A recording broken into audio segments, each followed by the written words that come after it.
Hey, if you're a man who can shrug off chest tightness, blame constant exhaustion on just getting older, laugh off bedroom changes, and keep telling yourself, nah, I'll get checked someday. Well, hey, listen, guys, stay right here because this morning we're breaking down 7 mid-flag warnings your body is sending you on this Monday and how to tell which one you absolutely cannot ignore. And you know what, nation?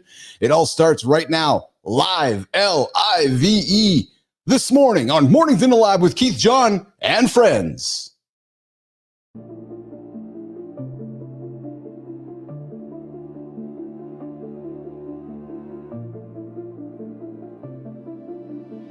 Welcome to Mornings in the Lab, where when something negative comes up, building muscle improves blood flow. From squirting to squirreling. Start small, build up, and expand from there. To be entertained by fun over here. how have I slept? Has my sleep been good? That's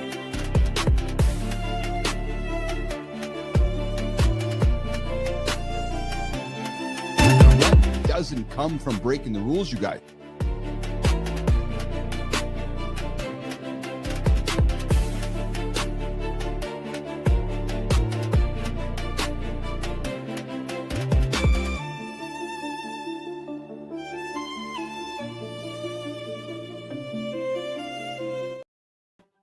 All right.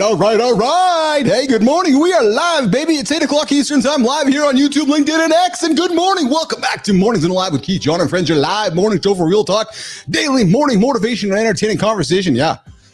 Woo, baby, my sleep score. We're talking sleep score again this morning. The energy's out this morning. What a shaking, nation. Today's mission is simple. It's simple, baby. By the time we're done, what's going on? Chic Bait. Joining me live this morning. What's going on? Chick. Today's mission is simple. By the time you're done, you're going to know which signals from your body are just, I need some more water. I need some more sleep. I need some more rubbing of the morning wood. Neiman's like, what? Those words weren't there for you to say, Keith. Like, I know. But hey, and which signals are telling us to stop messing around? Good morning, Holroyd. And call someone so you're not guessing about your health with a search bar at 2 a.m. Yeah, there you go. Hey, guys, if you're new here, I got an invitation for you. If you are new here, I got an invitation for you. If you are new here, I got an invitation for you. And it's time to subscribe, like, or say hi in the comments. You like my glasses? You like my shirt? You like my hat? You like my long, fluffy hair? Yeah, quick reminder, guys, it's an R-rated experience. Sometimes it delves. Those words weren't here. That came from my brain. That's called ChatGPT training. Delves. Have you guys ever heard delve so much in the last 3 years of your life? Well, hey, we're delving sometimes into X-rated language on this show. So if you have kids around, I would invite you to get them out of the fucking room. Yeah, or just tell them that Uncle Keith's going to drop an F-bomb every now and then. It's true story. And if you hit the snooze button, you're 9 minutes behind me. I did not hit the snooze button today. No, actually, I got up ahead of my alarm, got ahead of my snooze. So actually, holy shit, man. Neiman, get this. Somebody who snoozed 9 minutes behind. I am 5 minutes ahead of my alarm. So I'm actually 14 minutes ahead of that motherfucker. Yeah, just go keep sleeping. Just keep sleeping. Go be the average man. Yeah, just go be I'm going to be average. I'm going to be average. And I'm going to get onto all my social platforms and tell the world how to do their things while being average. Did you guys ever get tired of hearing all the gurus telling you how to do great things and they're just all average people? Dude, if you want to move mountains, you can't be average. You got to stop being a non-playable character. Too many fucking non-playable characters in the world. Yeah, true story. 100%. Hey, hour one, we're going to ease your brain with the morning loop, starting with 2-minute tidy that somehow makes your whole house feel clean. Yes, we're talking robots. We're talking people who actually, I'm not. Holy smokes. Good thing I stopped that one. I was going down a path I don't know if I came back from. Yep, some words were coming out that I was like, no, I don't want to go that one. Nope, true story. Current conversations. What's going on in the world today? Tom Brady may have said something live that may have offended a bunch of humans. Oh, we're going to talk about it. Oh, yeah, we're going to talk about it. Science just told us, in the no shit Sherlock department. Jimmy, Neiman, this is I think this might be the biggest news I've heard in my entire fucking 2025. We're gonna drop that one here in the first 30 minutes. Absolutely the no shit Sherlock department coming up. And then Jesus, Melissa, is it Jesus or is it Jesus? Actually, maybe we should rename me to Jesus. Jesus Oliveira is out here stacking a raw powerlifting PR. Going to show Johnny that one. Going to spend some time on X. And guys, we got the dumb shit award on the table today, courtesy of a couple.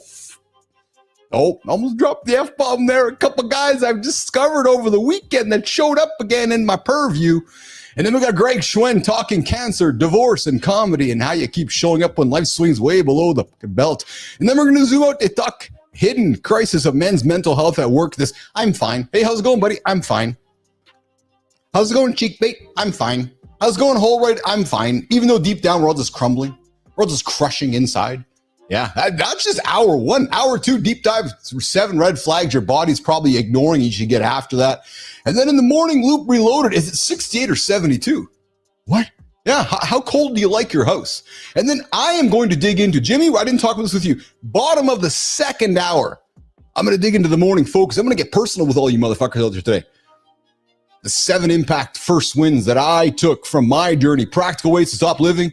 And we're going to bring some Nano Banano 3 on the table for that one. Good morning, Sullivan. Good to have you out here as well. And then we're going to close the community corner where our very own Maya Reyes gets the table and drops it and have some fun with us. So guys, grab your coffee, wake your brain up, leave the snooze button alone, and let's get into it because guess why? Because guess why? Because guess why? The morning loop, it starts right now.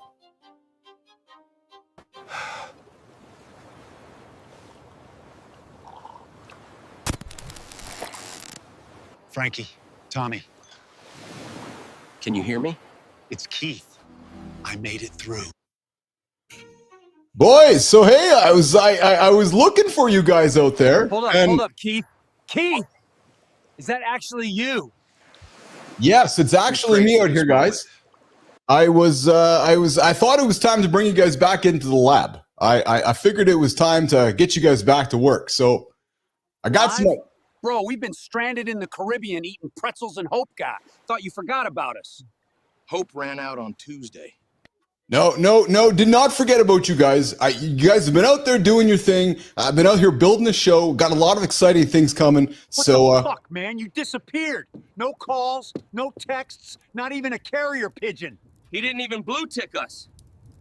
Yeah, I was too busy dealing with Anderson. Anderson's burping and farting and all the shit that he does every single day. So just dealing with Anderson all the time. So I got you guys coming up here. So We are ready to get back to work, man. Well, Frankie is. I know you guys are ready to get back to work. So listen, I got something for you guys. Yeah, Sully, they're stranded on the island with smoking ganja left and right. I've been talking to Neiman and Jimmy, and I'm thinking that I got something for you guys. I got something to put on the table for you guys. And I got a proposal, and I think you're going to be quite intrigued by the proposal. So if you stay tuned, and we've been talking about it for a while. I know, Professor. It's really you.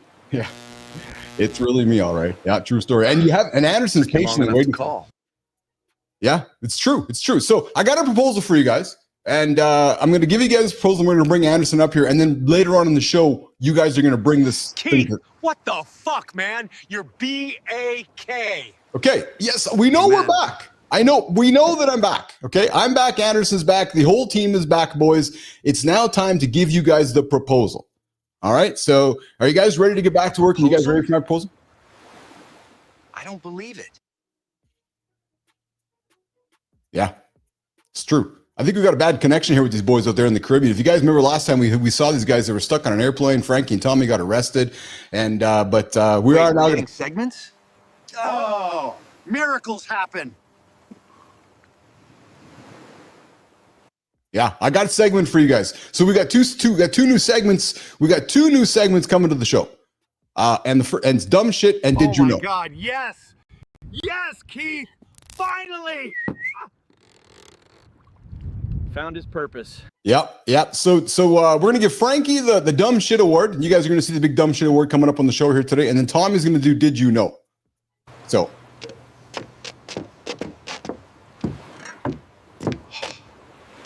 Oh, this should be good. Yeah, it is going to be good, especially when you watch the dumb shit award there, Frankie, because since I figured you'd be the good one doing the dumb shit award, and then we can have Tommy doing the did you know award. What, so he gets the smart segment, I get the dumb one? Did you know? Balance is important. Keith, hell yes, we're in. Amen. Awesome. So boys, Jimmy, Melissa, we got the boys back. Frankie and Tommy are back in the lab, and you know who's back in the lab? I see him patiently waiting. Let's bring the big dog in himself. What's going on? My brother from another, fucking looking huge today. You look just massive on the camera, Anderson. What the? Dude, you say that every time when I'm sitting face forward. It's the straight on camera every time. You came into the lab while Frankie and Tommy were there, and I see this wall approach the camera with a little head on it. I'm like, oh, there's Anderson over there. Because you look like a wall with a fucking little head on it. You say it every time. It's just because the camera's facing. I know. I can tell you're in a room with others, perhaps sleeping, because your audio is nice and you got a nice sounding voice here today, Mister. Yeah, I'm trying to be. We're one of these hotels that's not split into multiple rooms. So. Oh yes. Where are you right now? We are in. I think we're just outside of Monterey. Okay, yeah. When did you guys head up yesterday? We're like, because these towns are all so close together. So we're like, I'm not sure what the next town is, but it's somewhere right there, because it's like the town I can't remember the name of. We're in the middle, then Monterey, then Carmel. So we're kind of right there, right in that chain of sea towns. Nicely done. We got Greg Schwen joining us here at the bottom of the hour here on Mornings in the Lab. Cheek Bait, yes, he is in a room. Cheek Bait, thanks for that obvious moment. How was your weekend, brother? Quickly, how was your weekend? It was good. Good. Can't complain. Yeah. You shaved your face too. Yeah. I don't even recognize you, actually. Who the fuck are you right now? It up. What's that? I don't even recognize you right now. I'm kind of out of sorts. Your camera's off. You look huge. Your face is all handsome and attractive. I'm like, who is this guy?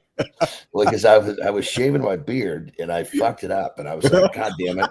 You might have gone too far. I don't think there's any coming back from this. Yeah, I told you that. I had that conversation last week when I shaved half my face, and my kids are like, "Who the hell is this guy living with us now?" Yeah, and I was like, "Well, fuck it." I was just gonna see what it was like to take it all down. Yeah. So I just grabbed the clippers and finished the job.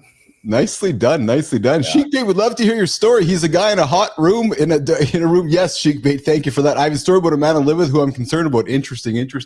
All right, well, listen, we got Greg Schwen joining us at the bottom of the hour here, coming up on the center stage. We got a few topics on the conversation desk this morning that's we're going to throw to. And first of all, I don't think we have a transition. Nano Banana 3 Pro dropped this weekend, and we've been figuring it out and working at it. It's been freaking awesome. Hey, so John, you and I are big proponents of live. We are big proponents of live. And Jimmy, I don't think we have a transition, do we? Jimmy, do you have a transition? If we have a transition, throw it to the conversation desk. If we don't, okay, great. So Johnny, you are a live guy. I'm a live guy. We're both proponents of live. Well, yesterday on a live NFL broadcast, Jimmy, get this clip ready. On a live NFL broadcast yesterday. And you guys can join the show with us live in the second hour, 431-300-3005. Phone lines will open up, 431-300-3005, or send me a voicemail or text like some of you did this weekend, 431-300-3005. The lines are open here on the morning. It's actually 1996 here, Greg Schwan, here on the morning show. We actually have phone lines here. We phone people do crazy shit. Hey, Jimmy, I see Marty out there as well. Let's bring Marty up here as well into the show here because I want to hear Marty's comment on this one too. What's shaking there, brother? What's up, man? How y'all doing, man? I'm fantastic. Thank you. So listen, we are all three of us are live guys, which is why we do this show. And yesterday on national TV, who would have thought the phone line was going to ring this morning? Let's just see whose phone is here this morning. Good morning. This is Mornings in the Lab with Keith, John, Marty, and friends. And who is joining us right now? Who's this? Juliet Cheek Bait. Hey, this is Cheek Bait. What's going on there, Cheek Bait? I have a serious question today. I want to know when I can call in. Am I calling in now? You can ask the question. Yeah, you got Keith, John, and Marty here. What's your question there, Cheek Bait? Okay, I've been living with a man going on 9 years. Okay. 9 fabulous years. Okay. Yeah. Right. He has when I met him, he said, "I don't have that many friends. You're in a small circle. Blah blah blah." I just thought, "Wow, that's cool." Right. Yeah. I felt special. Yes. Right? But now I feel isolated. Because, when somebody tells you who they are, when you meet them, you should believe them. Yes. So Sheik Bait, so I'm going to make an offer to you. I want to have this conversation with you, but we have a bad connection with you. So here's my invitation. Can we sort that out, and can we reconnect with this conversation in the second hour? Because I do want to have this conversation with you, and I know we want to offer obviously advice here on the show, because that's what we do here. But we have a bad connection, so I'm going to disconnect with you just to give you a heads up, and we'll come back to this in the second hour. Is that fair? Okay, thank you. Cool, awesome. All right, guys. So Jimmy, let's run this clip. Tom Brady dropped the word yesterday. Marty, did you hear it? Jimmy, let's run the clip. We're on the air, mate. Two watches, blasting through Nicker. Excuse me, Landon Dickerson right there. Two watches, blasting through Nicker. Excuse me, Landon Dickerson right there. So Marty, you can hear the word that he allegedly said he said, and I'm glad you're here, my brother, because you can represent this conversation better than John and I could. So he actually laughed about it, but someone on the social platform. What was the name of the guy that he knocked down? He blasted through blank. Yeah, Nickerson, and I guess. Yeah, okay. No, exactly, Johnny. But when he said Jesus Christ, people. I know. Looking for a fucking problem. Go do it somewhere other than a fucking goddamn NFL broadcast. Marty, comments, brother? People need something to be mad at. Well, that's exactly it. No, you're absolutely right. You're absolutely right. And even he laughed about it because he knew the moment that he came out, he's like, oh, shit. Right? So, and particularly, I hate to say this, but a lot of black people, they need a reason to be mad at white people for some reason. So, okay, there you go. Right? So, yeah, I appreciate you saying that. I'm sure there's something to be said for that. So I was reading the news this morning. I was like, oh, yeah, there we go. There's a whole reason for people to bitch about something. But you know what it also does, Marty and John, is I think it continues to set the level of where people just have a new level of acceptance with, and I'm not saying nobody's accepting this, but there's a new level of maybe shock. You know what I'm saying, Marty? Or, it's like, because you can find shit anywhere. Yeah. People starting to get tired of it too. I think so. There's less and less attention going to shit like this because people are just over it. Yeah. Yes. Even black people like myself are over it. So. Hey, so here we go. In the no shit Sherlock department, I thought something this is pretty obvious for the three of us here. And I always, you guys know how I love finding these ridiculous studies, but in the no shit Sherlock department, here we go, boys. University of Cambridge study published Thursday last week. Marty, you ready for this one? You ready? This is fucking massive news that we all have not heard before. Okay. An improvement in both diet quality and physical activity significantly increases life quality and reduces visceral fat. Cambridge basically said you can't out-jog pizza or out-salad the couch. You need food and movement together. They followed thousands of adults for years and saw the biggest drops in weight and organ fat when both improved. In translation, your stubborn belly isn't scared of one salad or one workout. It notices when better food keeps showing up.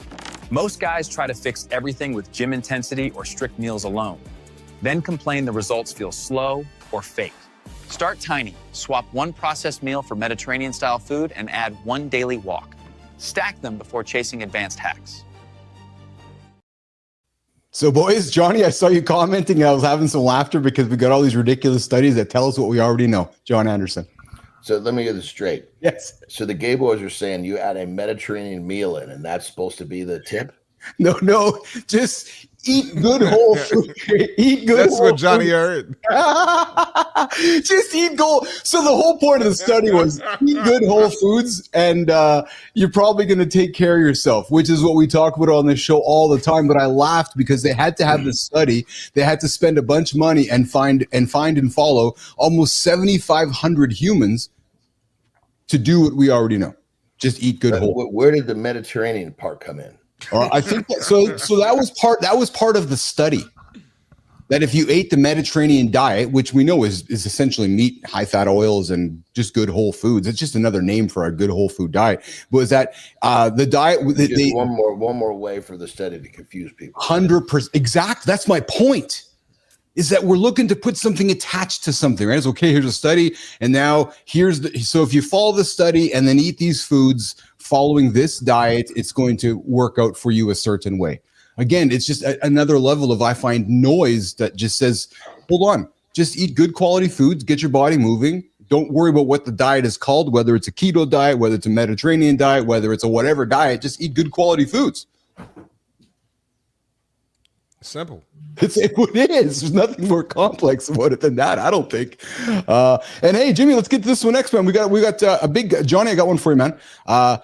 Jesus Olivares. He sets the heaviest. So I've never seen this before. That's why I put it up here. Marty, maybe you haven't seen this. And John, you can coach Marty on this one, what you're going to see here.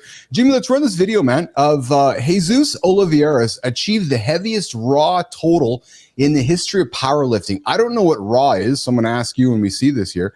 But there's different types of raw. Raw, generally speaking, it means no suits.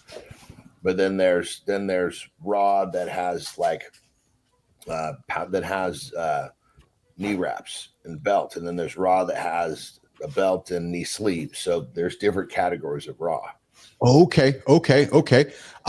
Yes. So then there's like 2,000 different federations that's what fucked powerlifting up. Oh, is that right? It all got busted up, eh? Yeah, and when I say 2,000, that's facetious. Okay. But it's like we could start, like Marty and I, we could make you a world champion because we start a federation with our own set of, rules. Name. Yeah. And we can follow the rules of what raw is, whatever category we choose. Yes. But you might be the only one competing. Oh, interesting. Okay. We have a video. When I hear the numbers, we'll have an idea what's going on. So I can tell you this Texas-based lifter, Jimmy had a connection issue, so I'll pull a video up a little bit later, but here's the numbers, Johnny. The Texas-based lifter weighing in at 182 kilograms, so he weighed in at 402 pounds. He opened up with a commanding 478 kilogram, 1,054 pound squat. Yeah, so this is real. This is very real. Yeah, that's fucking. When I saw this, it's incredible to me. Yeah. Under any raw circumstance, that's yes. Killer.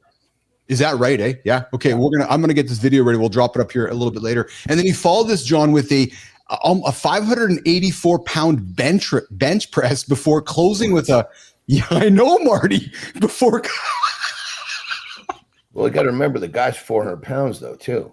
Yeah, I guess when you put it down, yeah, you're right. He's 400 pounds already to start with. You're what? You're a $125. So if you benched a $150, it's kind of the same thing. Yeah. Okay. Yeah. When you put it that way, and so he followed with not take anything away from a guy that moves that much weight. No, I know. Yeah, it's incredible. So he followed with a 585 pound bench before closing with a Marty. Get this, 910 pound deadlift.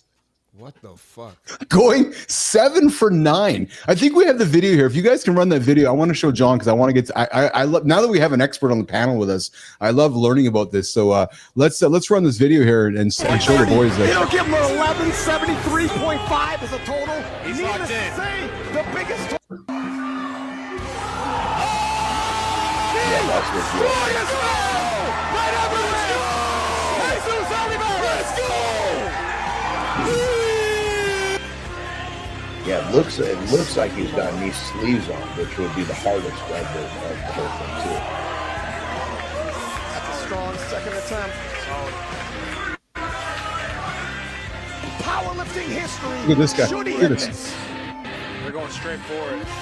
All in. Oh! Jesus! Olivares! Oh my goodness! Does it again! Does it again! That's incredible. That's absolutely incredible. I can't even. That's legit. And he was 400 pounds, but he was a beast. He wasn't just a turd. No, he's a big boy. I can't even wrap my head around that, John. So let's just think. So almost 1,000 pound deadlift, what would be equitable to that or equal to like that's? I'm just trying to think. Like, what's a car? What's when you were doing your shit, Johnny? What's that 1,000 pounds? Anytime you're over, it just keeps going up. Yeah. There was a 1,000-pound bear got broken a while back, but these were deadlift specialists. He went in there and knocked out some good numbers across the board. According to his squat and his deadlifts, he's a little lagging on the bench, but usually everybody's got one that lags a little bit. Just the one weaker movement, eh, John? Well, it's like a lot of times it'll come down to the way the person's made. If the arms are a little longer, they're going to be great at deadlifting. Oh, because they don't have as far to go get the bar, but then it's going to hurt them in a bench press, which that looks like that might be him. So if you have like that's still pretty well rounded though. Yeah, if you have little T-Rex arms, you're going to be better on the bench press. Yeah. Yeah. He still made it look easy. Marty, that's unbelievable. And then after he completed it, he was just so nonchalant. Like, I was ready for this. You know, That looked like his opening lift. And the opening lift is something that you've done in training over and over and over. Got you. Because if you miss your first one, that's it. You don't get a number for the meet. That's cool, man. I didn't know, because some people, like, they celebrate after they hit it. So I didn't know if there was like a difference. That's why I said he looked nonchalant. Well, everybody's, some people, it's just how they go about their way. Some guys will break a world record and just slowly walk away. Other guys go bananas. It just depends on who you are. Gotcha. Yeah. Couple quick topics before we get to Greg Schwen joining us here. Guys, imagine going through a divorce after nearly 3 decades. Greg, I've been there, brother. Been there with you, pal. Then getting diagnosed with colon cancer. I have not been there, but in the month of November, I'm glad you're here to have this conversation. And then for most people, that's a recipe for retreat. But John, Marty, not this fucking guy. We're going to talk with Greg coming up here in a few moments. But before we do that, a couple quick topics, guys, on the conversation desk before we get to that here quickly. Guys, I know you guys are X users. Marty, Johnny, myself, we're X users. They released a new tool over the weekend that's important to the 3 of us and important to all us that are listening. X Transparency Tool exposes fake foreign accounts, so you can now see on your X account whether and those that you're following, whether they're legit, not legit. You can tell if they're in North America, around the world, so you can actually see, Marty, where content is coming from on X. Yeah, I saw this one account that we'll keep it short. We'll just say they put out a lot of bad content. We'll just say that. Yes. A lot of bad stuff about dating. A lot of toxic shit. Yeah. It turned out they were in Southeast Asia. Yeah. So it's like these are Americans literally fucking with Americans. Got all this bad rhetoric about men versus women, and people are exposing it now. So I'm glad Twitter came up with that. Yeah. Because people get too many opinions off of social media anyway, and don't have original thoughts, unfortunately. So love him or hate him, I would never bet against Elon, and X continues to get better. And you guys can all offer your, I don't care what you feel about it, but it just continues to get better as a platform. And then finally, guys, the other one that the other topic I wanted to throw on the table, because I've been educating y'all on this one, that robot company out of Arizona called Figure. One of their executives is suing the company. And this is and I'm only sharing this because this is going to be kind of some of the conversations we're going to be hearing in the future. They fired the guy because he tried to convince the executives during some safety testing that the robots they are building move at superhuman speed and they generate forces that are 20 times higher than the threshold of pain. His concerns are it could crush human skulls. And while they were doing testing, this robot in the kitchen carved a 1/4-inch gash into a stainless steel refrigerator while an employee was standing by. So I share this because, let's face it, guys, the robots are coming and it's new to all of us. And we're having conversations around, Marty, we're going to have a story one day going, some guy was killed because the robot attacked him. So I literally just thought that. Figure AI, a humanoid robot startup worth $39 billion, is being sued by its own former safety lead. He claims he was fired days after warning leadership. Their warehouse robots could move dangerously fast and seriously injure nearby workers. Testing allegedly showed superhuman speeds and impacts well above safe limits, plus a robot leaving a groove in a steel door. The lawsuit says his safety roadmap helped land big investors. Then it claims the plan got gutted once funding cleared and his pushback wasn't welcome. Figure denies the claims and says he was fired for poor performance. Either way, safety culture has to match the hype. All right, guys, we got Greg Schwen coming up here in a couple minutes, but yeah, there you go. So robots are attacking humans, and it's inevitable that sometime in the near future, we're going to hear about a murder or something where a robot has attacked a human, and how do we figure it out? It's true. Marty. Would a robot fuck with John Anderson? That's what I want to know. Dude, I'm telling you, man, those things, it's like, it's a different world. It is. It absolutely is. Hey, Johnny, before we bring our guest in, I was thinking about you all weekend, like I always do. Marty, you too. I always think about you boys. So we've been talking sleep score, John, on this so often. I had a big sleep Saturday night, got up, my sleep score was horrible. And I was like, what the fuck, man? I had a big sleep. It told me that I had a bad sleep, and it told me that my score was horrible. And I was actually mad at my watch because I was like, no, you're wrong.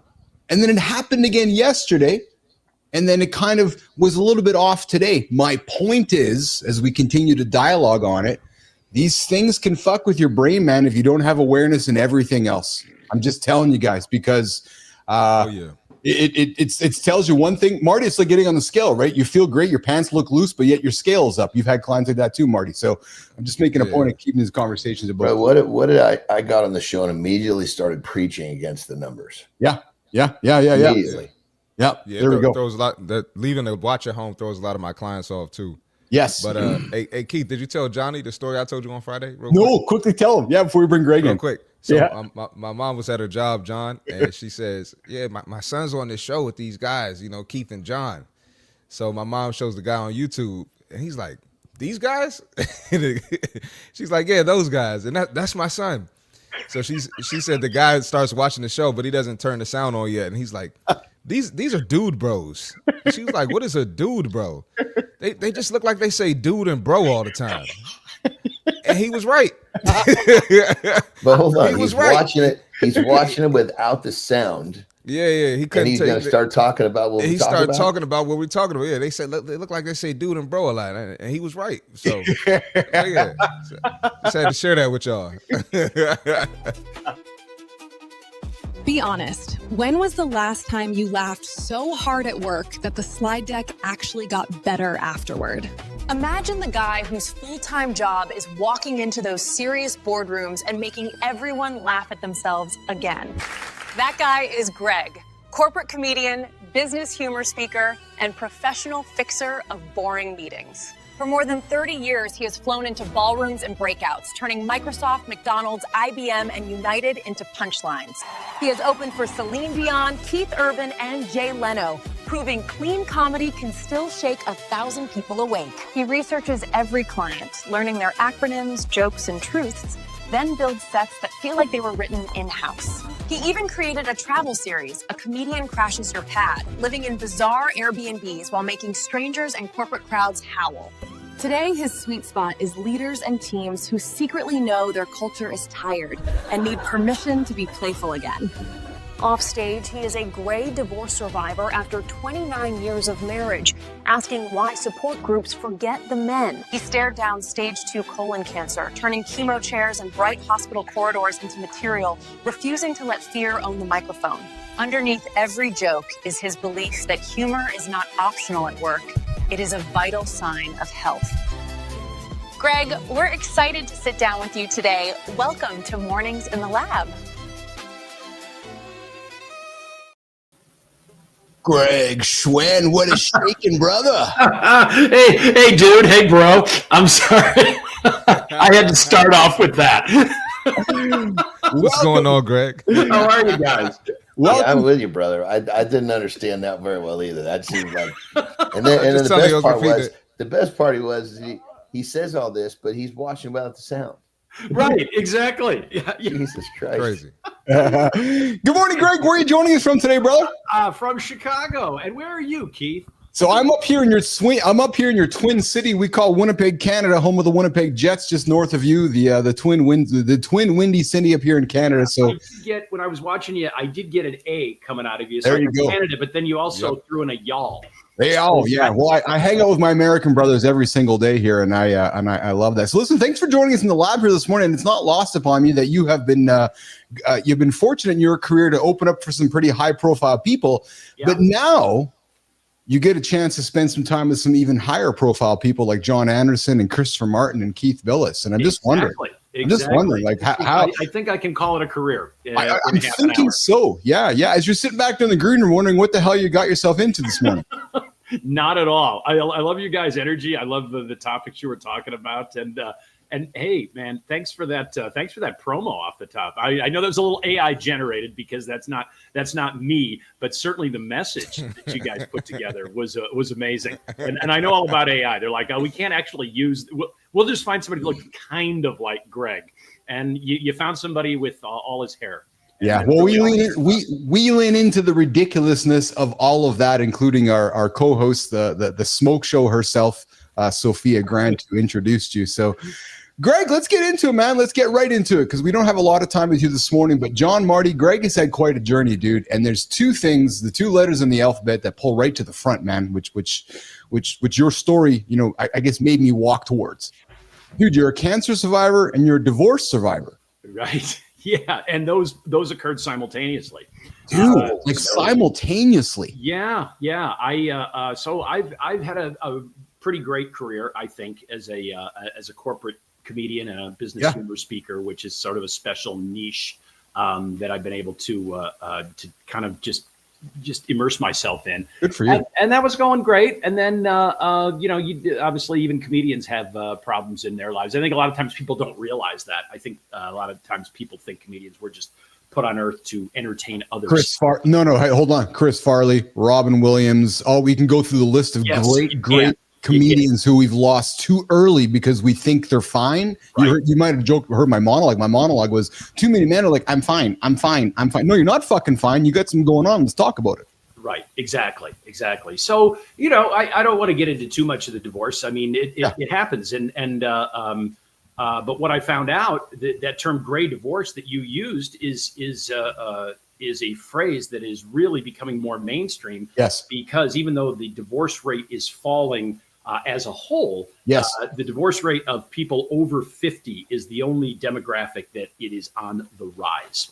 And men, Oprah just did a big thing about gray divorce on her podcast, and the whole audience was, I think, women. I mean, I think I saw two guys in the whole audience, but it was all about, women and how they'd handled it. And I thought to myself, are you ever going to interview a man? Are you ever going to interview a man and get our, not necessarily side of it, but what we go through, what we experience as a gray divorcee? And it's interesting, guys, I have not found any support groups or anything like that where men get a chance to talk about the things that affect them when they and their partner split up after a very lengthy marriage. That's why we created the show, Greg. True story. Thank you for that. No, it's a safe space for men to kind of have these conversations. Exactly. The kind of conversations that are being had anywhere else. Mm-hmm, mm-hmm. And then, while I was going through the divorce, I got a colon cancer diagnosis. I was very lucky in fact that it was done during a routine colonoscopy. And I know that we're always preaching about people, men especially, but colon cancer affects women too. And it's also affecting people a lot younger now. There was a cover story in Time magazine about colon cancer starting to affect people in their 30s and or even late 20s. And so a tumor was discovered. I was very lucky. They got rid of all of it. But this was going on at the same time as the divorce. So there wasn't a whole lot to laugh about in that span of time. We often hear, Greg, that laughter might be the best medicine. Mm-hmm. Now, I don't want to be dismissive of the seriousness of the two letters, the divorce and the cancer diagnosis. We also talk about non-negotiables on this show, the things that help us and our listeners and our audience to get through life, get through tough things. Was laughter one of your non-negotiables, Greg, that helped you get through these difficult times? Eventually, because I knew it had to be. Yeah. Obviously, when you're getting off the phone with your lawyer, and he's saying it's going to be another 3 to 6 months, and you owe me another $5,000, and so it's like that. That is not exactly a funny topic. No, you're not laughing. No. So it was very difficult for me to find things to laugh at, even though I thought at some point it is going to happen. I'm gonna be done with treatment. The divorce is going to be final, and I will get back to that. So it was always kind of in the back of my mind. And I think that's just the way comedians' minds work. We are always looking for a chance to make light of something, or how can I transfer this thing that happened in my life onto the stage? It's not the only thing that we do, but it certainly helps us. And I think once we can talk about it, then audiences say, you know what, he's right. I've been going through that same thing. And, a lot of comedians will talk about their going through drug rehab and so forth. And it's kind of tricky because there's a very fine line between talking about it on stage and making it seem like you're whining. and audiences don't want to hear that. They don't want. They're like, okay, I think it's great that you're sober now, or that you went to treatment, that you went to therapy, but there's got to be a joke in there somewhere, because we did come to see a comedy show. We did not come to see a therapy session. So you got to do both. And some people can. John Mulaney is a great example. John Mulaney did an entire hour about it, and brilliant. But I've seen other comedians who say, "Oh, I just got out of therapy, or I just did this," and everybody applauds, but there's no jokes there. And I wanted to say, I'm not going to talk about this stuff on stage unless I can make people laugh about it as well. Hey, Johnny, I want to bring you into this one. A few weeks back, John shared a story with us where he had a buddy that they were spending some time together. And John, you shared with me, you were with him and you took his hand. Remember that story you shared, right? And I believe he was battling cancer. Was he not, John? Yeah. Yeah. Greg, when you were going through your diagnosis, who was the friend? Who was the buddy? Was it a brother? Was it a friend? Was it your own mirror? Who was that guy you reached out to who helped you through those tough moments? That's a great question. And it's not a question it's a topic that's difficult to bring up, because it was interesting, because I was going through divorce. There were a lot of men that were my friends, I thought were my friends, who did not reach out to me, knew about it, but did not. And I'm sorry. Well, I'm not in their shoes. I mean, I think they would have had I not been going through a divorce at the same time. I mean, divorce, it doesn't just affect the person going through it. It also affects the people around you. And they're not sure, should I take a side? Should I just remain neutral? Should I, and I've never been in that situation, believe it or not. So I don't really know. I was the first of our friend group, per se, our married friend group, to get divorced. So I don't really know how that plays into it. But I did reach out to some of my college friends, guys in my fraternity, and this is 40 years ago, were there for me and checking in on me. Friends from high school. I have a good friend who's now a church deacon. He was very successful CFO. He retired. He retired to Phoenix. He became a church deacon, and he counseled me a lot as well. So I did have people, but I don't think I had as many people as maybe I thought I would. I think that's one of the, and Marty, Johnny, I bring you guys into this thing. It's one of the things that people don't really recognize when we go through that divorce, how it acts. So your friend, everything gets separated. Yeah. So I'm sorry you had to go through that. I'm going to offer this. I'm not surprised. I'm disappointed on your behalf, but I'm also not surprised, because as I went through it, half of my group is now no longer there. And then you know who your friends and your brothers are. And we'll just leave that there. It's a filtering system. And as I said, I can't lash out at them. No. I can be disappointed, but as I said, until I'm in their shoes, they made their choices. I made my choices. I found new friends. I mean, it's like, it's like, it's almost, to a certain extent, they were like a blessing. You figured out who your people really were. I think so. And And it allows you to just sort of step outside your comfort zone a little bit. I always say, it's like, I've got to create play dates for myself in my 60s. It's like, you learn how to make new friends when you're 10, or when you go to a new high school, or when you go to a new college, but you don't expect to have to do that.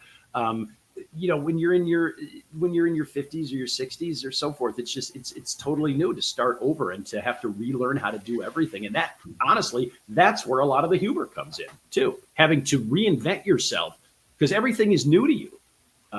This time in your life, you have to relearn how to date. You have to relearn how to, maybe do your finances, or things that you relied on your partner for. And there's a lot of humor in that. And that's really, I think, what kind of brought me back from the depths, is talking about that kind of thing on stage, because you're not blasting your spouse. That's not what people want to hear. No. They don't want to hear that at all. No, and it's not something I'm interested in doing. That's a reflection on you. There's no place for that. There's actually no place for that at all. Actually, no. Good morning, everybody. Hanging out with Keith, John, and Marty, and our guest Greg Schwen, all the way from Chicago. He's a clean comic in a sometimes filthy industry. A former NBC reporter. I don't know if I want to go there. Who can find the absurd in any PowerPoint, and a man who will make you laugh while he makes you think. Hey, Marty, as you're listening to Greg talk, what's jumping out of you, Marty? The part about the friends, And like, Johnny said, it's a blessing. And I agree. I'm a lot younger than you all, but I've experienced that, with growth, with going through things. And even in relationships, sometimes that woman isn't for you. And, so I've learned to embrace those things. And you always come out better on the other side. Like, Greg, I'm sure you're, in a great space now, and you're probably thankful for all of that. Am I right or wrong? You are 100% correct, Marty. I never thought, 2 years ago, if you'd asked me that, I would have said you're crazy. But it's a learning process. It's a growing process. I've made a lot of mistakes in trying to find new people to support me. And I'll admit that, and I'm still learning. I mean, I've dated, a couple other women that a couple of those didn't work out. I have one right now that I'm very hopeful is working out, but I take a lot of what I learned from the previous relationships and things that I said that probably weren't the right thing. When you talked about relearning a bunch of stuff, yeah, that's all. I mean, just think about this: when you get a chance to do something a second time, you're always so much better than the first. Oh yeah, yeah, and there's yet another layer to your blessing. Yeah, and you could discuss. You could say that about anything. You could say that about the first when you buy your first car or you buy your first house. You say, I'm not going to make that mistake again. Yeah. And I think that's true in your personal life too, not just in your professional life or in just some random. Most people aren't going to go through the process of learning all this stuff twice unless something tragic happens like this. Yeah. So this message should be, why wait? Why do you need to go through all the shit to learn to do things better? Exactly. That doesn't mean everybody should go out and get divorced, but I know exactly. That's the whole idea. Is don't if you learn to do things better along the way, yes, then maybe some of these things that hit you don't actually hit you. I agree. That's very well said. Marty, we look at the stats after this episode. Divorce rates in North America start to go up because of what John and Greg just said. Wait a minute, that wasn't the intention of the conversation. Hey, and also, Marty. I was just gonna say it's up high enough. I hope it doesn't go higher. I don't think it can go any higher. Although, hey guys, we do. So, Greg, I got to put you on the spot here. Marty, John, I think we have our first guest in our demographic. Marty, not yours, but in our demographic, John, that is going through dating. And maybe there's some stories and some shit we can hear from this young man about what it's like to be dating in the gray world of the 50s. Because fuck, man, Marty? I just want to add real quick, Greg, if you do decide to share stories. At 32, some of the shit I tell them, they're like, no way. Nah. I'm like, man, I promise. I'm not lying to you. So I wonder if Greg is going to be the same way. I'm very curious. You know what we need to do? We need to do a 32. What are you, Greg, 52, 51? No, I'm 63. Actually. Holy fuck, dude. Okay. Yeah, you said it was in the 60s, bro. I'm a little beyond your demographic. Dude, okay. Well, so it even gets better. So we have the 63-year-old dating, man. We got it. I wonder what those stories are like that one. I'm just. It just means I'm that much more clueless. So I'll tell you well, okay, here's a couple of things I've learned, but the biggest one is when you start dating again, you need to be very clear. Do I want a relationship or do I want to be friends for a while? Okay. Because at first, when I was still, I probably started dating too early. I dated before my divorce was filed. Okay. Probably not a good thing, but when you are basically alone, you look for companionship. And really, I was contemplating a move from the suburbs where I'd spent most of my life, raised my kids, back to Chicago, where I've lived once before. But I actually started dating. It was online dating. It was more of a fact-finding mission for me because I was looking for women in my age group. Want to point that out, and I wanted to. Thank you. That's important. Okay, because if I said I was only looking for 23-year-olds, this whole podcast would be off the rails. Anyway, so in my age group, bold letters, bold font. You're awesome. So I wanted to talk to them about how is it being single in the city? Was there enough to do? Because city living is more for younger people, I think, in general. Sure. So I was more interested in that, but I said that, so I found there was this one woman and we met online and we talked and we went out a couple of times and so forth. And then at one point I said to her, this is after about 2 or 3 get-togethers, I would call them. This was about 2 hours after she said to me, I have not told my friends that we're dating. Okay, she said that. And I said something like, I consider you a great friend right now. And this was the problem. I said, I wish I had like 10 of you. And that did not go over very well. Nor should it. Yeah. Yeah, way to make a person feel special individually, brother. Right, exactly. And I said, and I recount this in my book. I relayed that story to another friend of mine later, and she says, "Why didn't you just tell her you were forming a harem, and you'd really like her to join?" And I go, well, I thought I was being honest. So that's the first thing. Another thing I found out is don't introduce somebody to like your relatives too soon, because that's another thing that like that's kind of like telling them that there's something. You introduce someone to your relatives when you're really like pushing forward with them. Yeah, right. So these are kind of things that, again, I take 100% responsibility for all that stupidity. And I think that's another thing when you are going through this is if you can blame yourself and be self-deprecating, which is what a lot of my stand-up act is in general. It always has been. I think the funniest stuff is when you can laugh at yourself, no matter where you are. I agree. Yes. And then the audience picks up on that, especially in these days when everybody's offended by everything. And you guys were just talking about, Tom Brady stumbled on a word in the heat of calling an NFL game, and everybody's freaking out about what you really meant by that. He just abbreviated a word. Yes, exactly. Yes. Everybody's having a conniption on online. So laugh at yourself, and things will get better. Yeah. Greg, I got to tell you, man, I really appreciate your attitude and your perspective. It's a wonderful, for the journey you clearly have been on, your attitude is exceptional, man, especially first thing in the morning on a Monday. Dude, so let's lean into that. There are some folks starting their week, starting their day right now. Keith, John, Marty live in a loop, but it's always a regular thing. But there are some folks starting right now that might be going through some struggles. What's one thing that you would recommend somebody can do right now to create a laugh in the workplace today? No prep, no budget. Just, what's a low-hanging piece of fruit you would offer up to somebody today, Greg? I think, you mentioned it because, again, we're the week before Thanksgiving, too. Yeah. So the holidays, and I'm not going to lie, the holidays are probably the toughest for me. Yes. Thanksgiving and Christmas are difficult for me and have been for the last 3 years. I mean, I'm sorry with it. That's okay. That's okay. I'm dealing with it, but those are tough, I think, for anybody who has experienced a big life change. But I think the biggest thing you can tell people is find somebody that you're friends with, a good friend, start having a conversation with them. And when you're having this conversation, ask your friend, what is something funny that happened to you?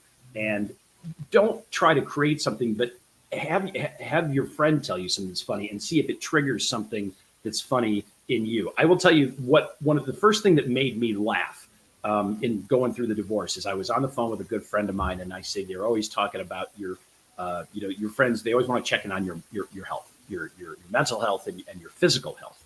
And one of my friends said to me, he said, "How's your physical health, Greg, through going this? This was divorce and for the cancer." And I said, "You know what?" I go, he goes, "Are you taking care of yourself?" And I said, "I am. My physical health is great. I walk to the liquor store every night." And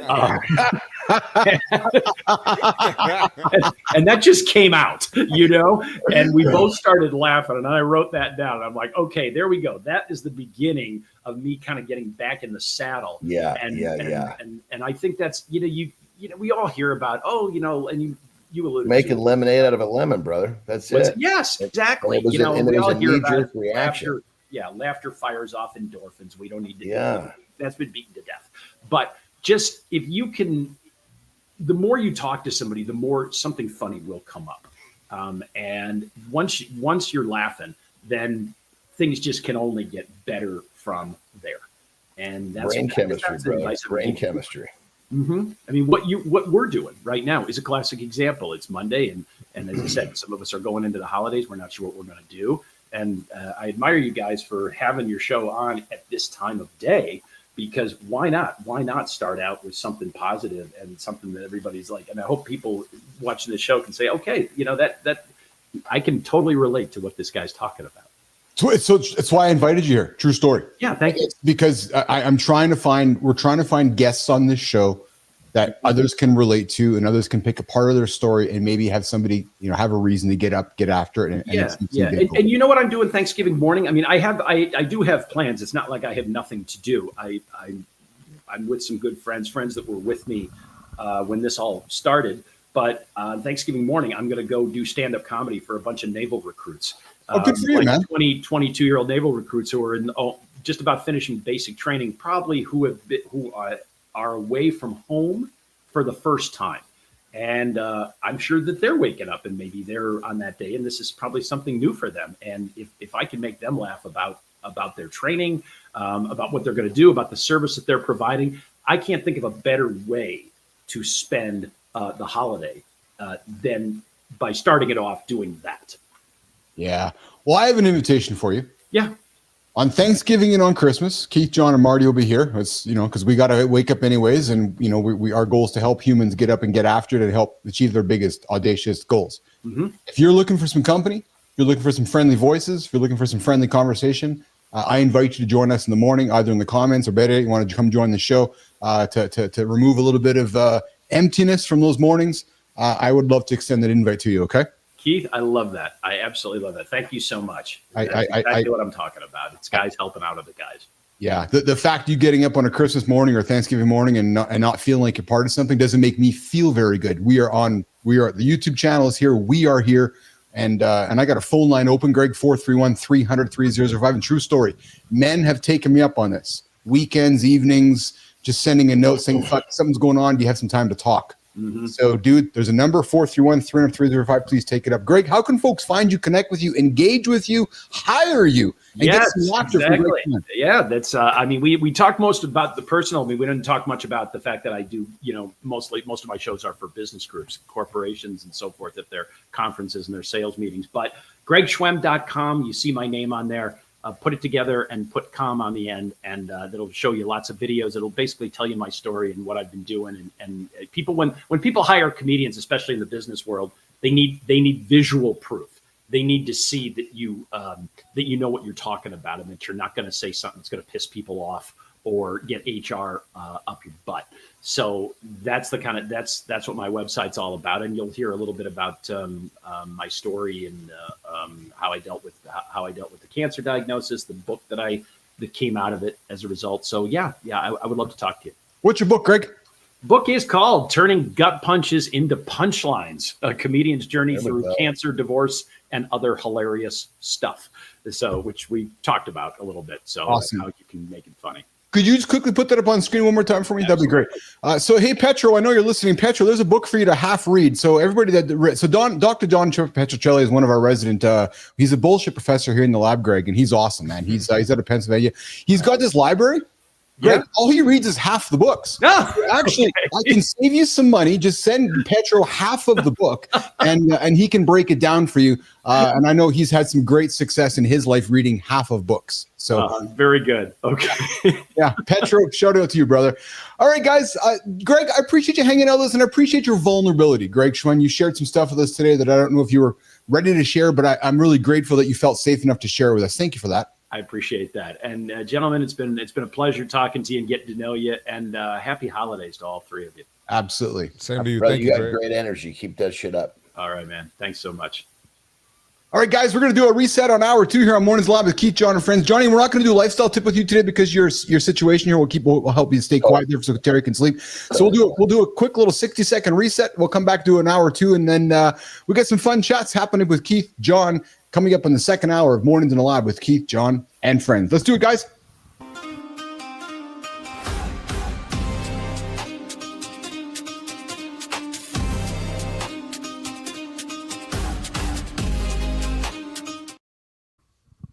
All right. Good morning, everybody. Welcome back to Mornings Live with Keith, John, and friends. I hope you guys had an hope you enjoyed that chat with Greg. Marty, John, that was a great chat with Greg, man. I certainly enjoyed his energy, his vulnerability. Guys, hour 1's wrapped up. We talked about the Tom Brady on-air slip. We got the no shit Sherlock discussion around what you should be doing to live a healthy life. Just eat whole foods, get some good sleep. We showed Jesus, however you say his name, Oliveira is moving stupid weight. and we talked about the side-eye robot safety drama and fake accounts on X. We got into divorce and cancer with Greg Schwen, and then we're going to dig into some big chats coming up here on the second hour of Mornings in the Lab with Keith, John, and friends. But before we do that, we are going to move into. I see all your comments here over in the community. I appreciate it. You guys can join the live conversation with us. The comments are active out there right now. We got Global out there. We got John Petro out there. We got Season Strength out there. We got Cheek Bait. We got the whole gang out there this morning. Some are sweet. I know we got Hersey out there as well. But Jimmy, Melissa, let's get into the big conversation here in second hour here. And we're gonna have a fun one here. The 2-minute tidy. Marty, who cleans your house? Johnny, who cleans your house? Jimmy, let's run the opener here on the 2-minute tidy. If your living room only looks clean on camera, you're not alone. That's a 2-minute tidy problem. You know that knock at the door? Panic sprint, throwing shoes and mail into a basket, hoping nobody notices? 2 minutes to hang the coat, clear the counter, straighten cushions, saves you hours of walking past visual noise. Pick one zone, couch, entrance, kitchen island, and every time you pass it, you run a tiny 2-minute reset. Stay locked in. We're showing you how tiny 2-minute tidies stack, so your house feels clean without marathon weekends.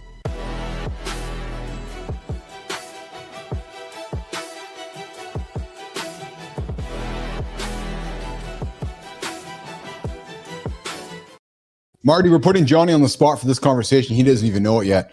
And so I want to learn from the man of systems, Marty, because I suspect that John and Terry live in a very clean house. You know where this is going. I'm just wondering, Johnny's systems for cleaning everything. So, John, I'm being very serious. Like, do you do it? Do you have hired help to do it? Terry, is it a combination of everything, or are you so meticulous that there's two different levels to this? You're talking about cleaning. Yes. You're talking about organizing. Well, maybe a bit of both, because I'm thinking. Hold on. Yeah. This whole thing is clearly for a person who has no systems. Well, I want to know your system. Because when you use something like shoes, you don't fucking put your shoes beside the fucking couch. You put them in the fucking closet before you go to the couch. When you use something, you put it away. Everything has its spot. Then this problem never, ever, you're never going to fucking catch me running around the house picking shit up because there's some situation where I didn't fucking handle my shit.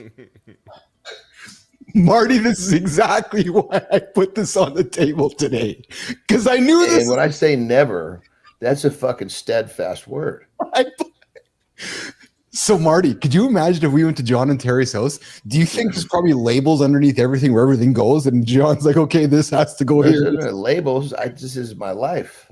I'm just having fun with you, motherfucker. So that's the organizational piece of the equation. Now there's the cleaning part, like the sweeping and the fucking dusting and the mopping. Yes. That doesn't enter my world. I knew he was going there. I know that. Yes, I know that. Marty, what about the organizational piece? Everything has its fucking spot. So, and I'm serious with this question, John. Was that a discovery of yours as a young man, or was that a discovery with you as you? And I'm being serious now. As you built your systems in life, which was like, is this? And I'm being serious. Like, this was your whole life, or did you have? Was there some moments you're like, holy shit, this works better for me? Well, as soon as I started to really give a shit about being efficient, yes, this was, brutally apparent that this needed to happen. Yeah. How many times had you been in a situation, and I've been there fucking plenty of times. Yes. Somebody can't find their fucking keys. Yes. You fucking kidding me? Yes. You're late because you couldn't find your fucking keys. Your keys have a fucking place. Put them there, and this problem is over. But but this is a good conversation because it's like when you stay in a hotel. Good morning, Jerome. I see your comments there. Good morning. So I find the same thing, John, and I'm suspecting this was happening. You're in a hotel right now. When I go into a hotel, I have to find my space for things, like where I put my key card, my wallet. This desk area represents what's at home identically. Yes. Yes. Identically. Yeah. Marty, are you the same way? My glasses are here. Yeah. Everything that I need it's just, of course, I'm not in my house, and this is a much smaller desk, but when I look at it, it's boom, everything is in its spot. But that's the key to success, though, because when you're traveling and you're out of your environment, that's how you replicate an environment. And again, I think that's what many people miss when they're on a journey to success and they get disrupted from their environment. They're like, holy shit, what do I do now? The biggest problems that I had with being on the road and traveling all the time, is waking up in the middle of the night. And basically, I would go in to find the fucking toilet, and I'm fucking walking into walls and shit because I'm thinking I'm at the place the night before. Yeah. But in terms of where all my stuff is, once I'm actually awake, everything's in its spot. Yes. Yeah. What about you, Marty? Yeah, I have systems for everything too. Even with my keys, I always leave my keys in the same spot. And the 2-minute rule, that thing is real. So I don't know what took from the 2-minute rule. Yeah. What was if you spend this is my 2-minute rule. Yes. How about this? You spend 2 minutes just keeping shit together, so you don't have to scramble when somebody pops up or you get an unexpected guest or anything. Just spend 2 minutes, put stuff away, put your shoes back, put your coats back, wipe down the counters. You know what I mean? The 2-minute rule means that you've let your shit slide. That's what I'm saying. Yeah, that's the 2-minute rule should be a non-existent. 2-minute rule is for the fucker that can't stay on track. I agree. Interesting. Yeah. It's an interesting POV. It's 2 minutes of your life that you fucking wasted because you were too fucking lazy to handle your shit last time you came back home. I agree. Mm-hmm. And then what you're saying, well, it's funny because you boys, John, you've owned a gym, Marty, you've worked in one. You can see somebody's habits in the gym, when they don't put shit away, Marty, because their house looks the same way. Marty? Oh yeah, for sure. They got a dirty house. They probably don't wash their ass. Yeah. And they probably eat like shit. Hey, Johnny, question for you from Sullivan. John, do you constantly work on lowering the amount of time you spend on things as part of your routine systems? Like, are you constantly analyzing your systems to gain a minute here, gain a minute there, and gain time here and gain time there? I would say the analyzation. When I was younger, I probably did that a little bit more. Now it just happens automatically. Yes, because I just realize this doesn't need to happen, or a lot of times it'll be prompted by, I need a little bit more time over here. Where am I going to get it? Yes. Yeah. Yeah. So Summer Sweet, I'm with you on this one. Season Strength, you change your name, Summer Sweet 53. The 2-minute rule can be a bridge for something better, though. And so I agree with him there, where maybe somebody is trying to learn, John or Marty, a system and trying to learn, like trying to move through to get into the next step in their life or their goals. And it's this, maybe I can do this. I can do this. And we got John Petro saying, my 2-minute rule is a 2-minute test. If you turn off the lights and can't find your shit, not organized well enough. Oh, interesting.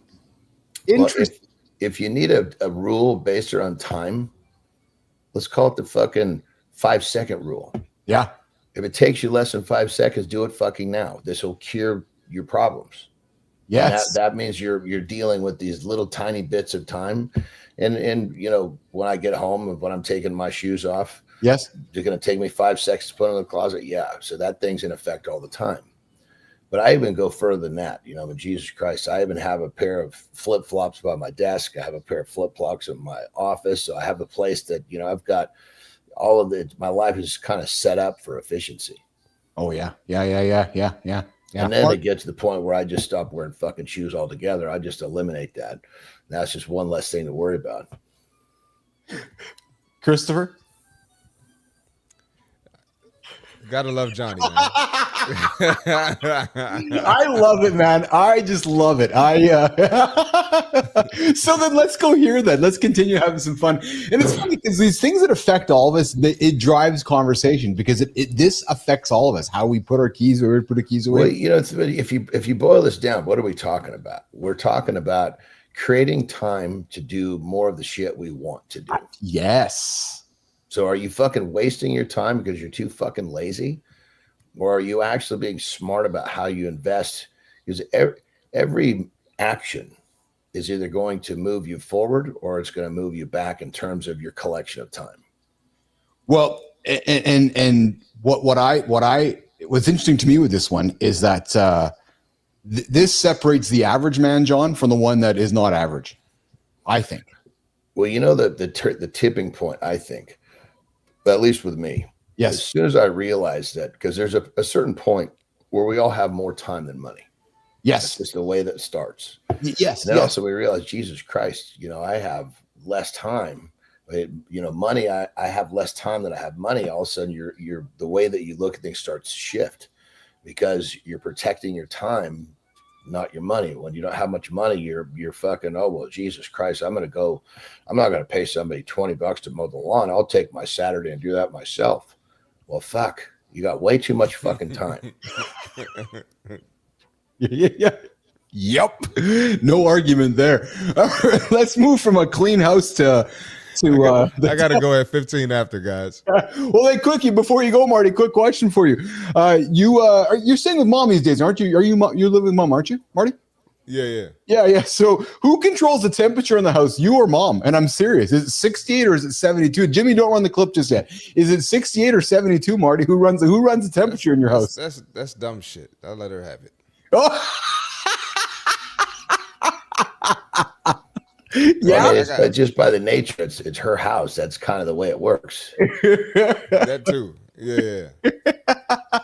So Marty, you just succumb to the whims of mom. Hey, mom just rolls the thermostat. Eh? Yeah, man. She does her thing, man. That's awesome. I'm good. Yeah. Johnny, who runs it in your house?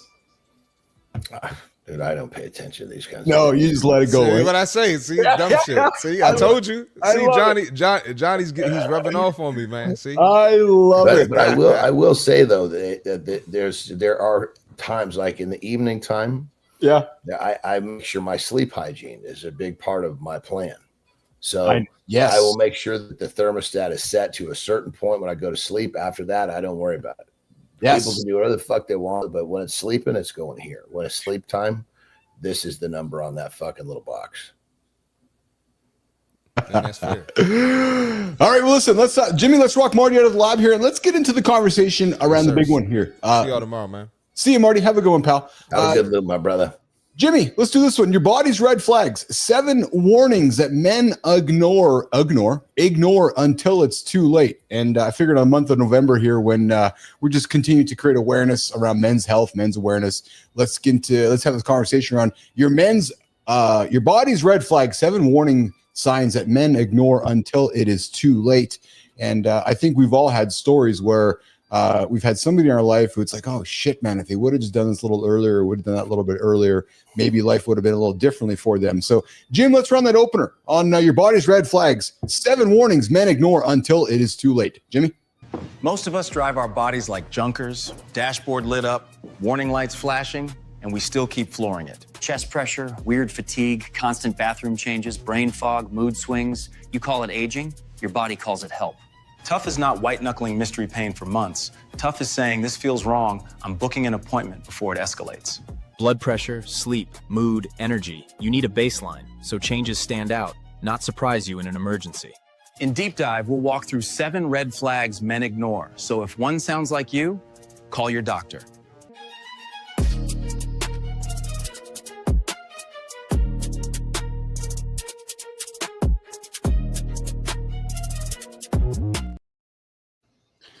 I thought we'd create just a level of conversational awareness this morning on something that, again, what I've learned from doing this show by us talking about things, it creates awareness for much of us. And if we can create awareness, it can create takeaways.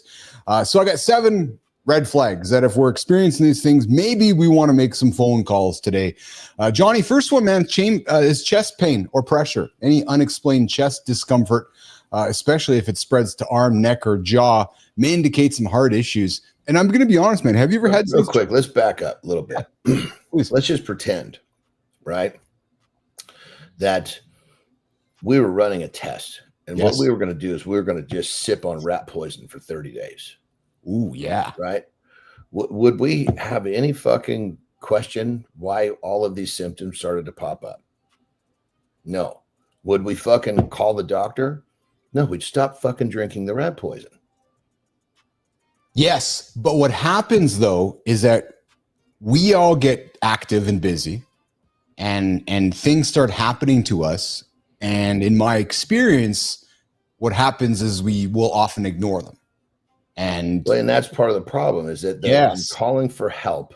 Yes. I'm not saying that that's the worst thing, but I'm saying that we've been trained to run for help, to get something to help with when we know what we're fucking doing wrong. We're just choosing not to do it. How about you're doing everything right. You still have a chest pain. Now go get help. When you're doing everything that you believe you should be doing, you still have a problem. That's the crossroad. Now, I'm not saying to people that you're all fucked up right now, go get some fucking help. Make sure you don't have a heart attack. But with our journeys in life, it's like, God damn it. You wonder if you punch me in the fucking nose and I start bleeding, am I going to fucking call the doctor? Hey, why am I bleeding? No, I got fucking punched in the nose. Okay. You're fat. You're fucking tired. Your chest hurts. Stop fucking eating McDonald's. So no argument there, but I would suggest you not as easy as for everybody. I look at even Season's strength comment here, which is, but John, people don't understand what is rat poison. They're ignorant, and he's right. Many of us are ignorant. Many of us want to. Listen, brother, you know it. Guys come to you for help, and then on the way back, they're stopping at McDonald's. No judgment, and then they wonder why they're still got belly fat. Right. Okay, but it's so, and I get, people don't know there's always something. I'm fucking constantly learning. Yes. But I put the effort in to try to fucking figure shit out. I guess it's just this, I guess what I don't like about the concept. I mean, and I'm not saying don't get help if you're all fucked up. It's just like this fucking learned helplessness thing is getting worse and worse. Oh, listen, dude, I don't disagree with you. I'm my point with this was to create awareness. And I agree with what Season said, because I think Season sums it up nicely, because I've been talking to some folks, a little bit of an older demographic than I am. And I don't like what they talk about. And the Season says this, we've given, and John, you'd agree with this. We've given up the sovereignty of our body to doctors, because we're always rushing to the doctor. Well, that's my point. So you're going to go to the fucking doctor. All he's going to do is treat your fucking symptom. He's not going to help you with your fucking problem. So now you've gone for help, and now you're subscribed. Right. So my point, though, is creating awareness, right? So if you have unexplained fatigue or erectile dysfunction or chest pain or pressure, and you're sitting back and you're feeling something and you're sitting next to a bag of McDonald's, well, maybe you got to look at the bag of McDonald's before you rush into the doctor. So I'm with you there. But my point, though, is that we often rush to the doctor because of a symptom when maybe it's just around creating some awareness first, which is more this, okay, so you got chest pain. What kind of activity? So I'm doing all the right things. Okay, well, then maybe it's time to go see the doc, right? Mm-hmm. But I'm with you on don't put a Band-Aid on it. If you're just going to I got to go get my cholesterol sorted out because I'm like, well, hold on a second here. We've all been taught certain things around cholesterol. Again, my point with this dialogue is more or less just creating awareness, not rushing to the doctor, creating awareness around your lifestyle. Because the doctor is just going to subscribe you to a prescription and get you hooked into the system, and you're done. You're fucking done. So call for help. Yes. Most people think that's call the doctor. Is that who you should be calling?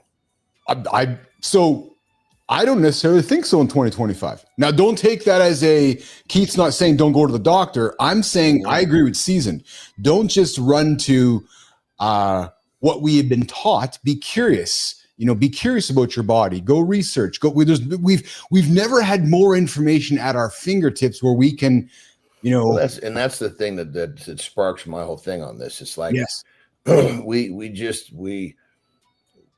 do this stuff, and it's like it's just this brainless fucking zombie behavior patterns. Oh, and there's no thought put into it. No, and we end up all fucked up, and we wonder why. And it's just a cycle. Yeah. It's like, okay, yeah, I mean, you've got these same problems that your dad has. Well, you do the same dumb shit he did too. Yes. What the fuck, man? which is gonna give you the same results. Same results. So I guess it's just I just wish that there would be a little bit more taking action, within, taking, a person taking control of their destiny more with their own actions. No, brother. So you're right. So and this is funny because you actually took us to the end of the conversation, which is recognizing these 7 warnings and taking action for your own self, like the sovereignty of your own body, be accountable, take responsibility for yourself and your own decisions, perhaps before rushing out and getting somebody else. And John Petro says it best here. I'm with you, Season Strength. Lots of bullshit, even amongst professionals. Hell, the advice getting a second or third opinion began with medical professionals, because you have one doctor saying, Johnny, go get an opinion from 2 other doctors. Nobody ever says go research yourself, go find out yourself. Well, and if you look at a lot of the ways to handle these problems, movement, exercise, call it what you will. Yes. Is a known fact to be right on the top of the ways to handle these problems, but you're not hearing that in the fucking doctor's office. Ever. No. Here's the subscription. It's kind of like, Jesus Christ, some of the answers, even the guy that is fucking eating McDonald's and staying up too late, all the guy that's not doing that, he knows that because he's not moving, it's getting worse. Yes. So start fucking moving. It falls into the no shit Sherlock conversation. Really, it falls into the no shit Sherlock conversation, right? Yeah. And maybe the reframing of it is, before you rush off to get advice, maybe it's about looking in your own mirror, looking at your own habits, looking at everything you're doing to contribute to what's happening to you. I mean, what Caesar said, people don't know. I agree. They don't know a lot of shit, but they know enough to fucking to get things moving back in the right direction. Maybe not fast, but people know it. People know more than they know that the answer is to stop doing some of the dumb shit they're doing and to start doing some of the stuff they don't want to do, but they would rather go take a pill. Yeah. Well, and Petro, just to close this up before we get out of here, brother, Petro says, I'm with John Anderson too. If we got closer to the Little House on the Prairie lifestyle, we'd be a lot healthier. Something to be said for that. Yeah. I mean, fuck. Move, sleep, and eat the best you can. Eat thus you can. Yes. Brother, what are you up to today, pal? Are you guys traveling today, or what's your journey looking like today? Today is literally, I've got so my middle daughter is here. She's only gonna be here for one more day. So literally it's gonna be me, Terry, middle daughter, her kind of borderline fiance, and my mom and my oldest brother. We're just gonna hang. Excuse me. So it's like a day where I've got blocked off just to soak up some family time. My mom is 90. She's 90. I mean, granted, her parents lived to be almost 100. But it's at that point now where I realize that, I may not have the opportunity to sit at the coffee table and have a cup of coffee and have some of the wonderful conversations we have. Yeah. And so like last night, Terry took the kids, my brother wasn't there, took the kids to the store to get some food to make dinner. And I had like 45 minutes with my mom. And it was just, we always have these amazing, inspiring, wonderful conversations. And, it's like, I know that, 10 years, if she lives another 10 years, that sounds like a long time, but it's really not. Yeah. Well, it's interesting, John, because you talk 10 years, but you might only go and see her 4 times, right? Or what? Totally. Right. Yeah. So this in-person time is definitely at a limited, this is a commodity. Yeah. Yeah. How special, brother? How special? And I'm really glad you're getting a chance to do that with mom. And I'm sure she's loving it too. She's probably just as eager about seeing her boy today, because we're going to be here all the way through Friday. Yeah, right? Yeah. And other people are like other guests coming in for a holiday won't be here till Wednesday or so. We'll have today, tomorrow, Wednesday. And I told her, I was like, I'm gonna wear you out, Mom. Is this too much? She says, no. She says it's energizing having you here. Oh yeah, that's awesome. Are the dogs with you too? Yeah. Oh yeah. We go this everywhere. Yeah, I know. Yeah, except for last week. That's why I was asking if they. Yeah. Rare that they don't come with us. I know. I guess I can't say that anymore. They come with us everywhere. Yes. Yeah. All right, Mr. Clean-faced, handsome young Anderson. Crazy. Yeah.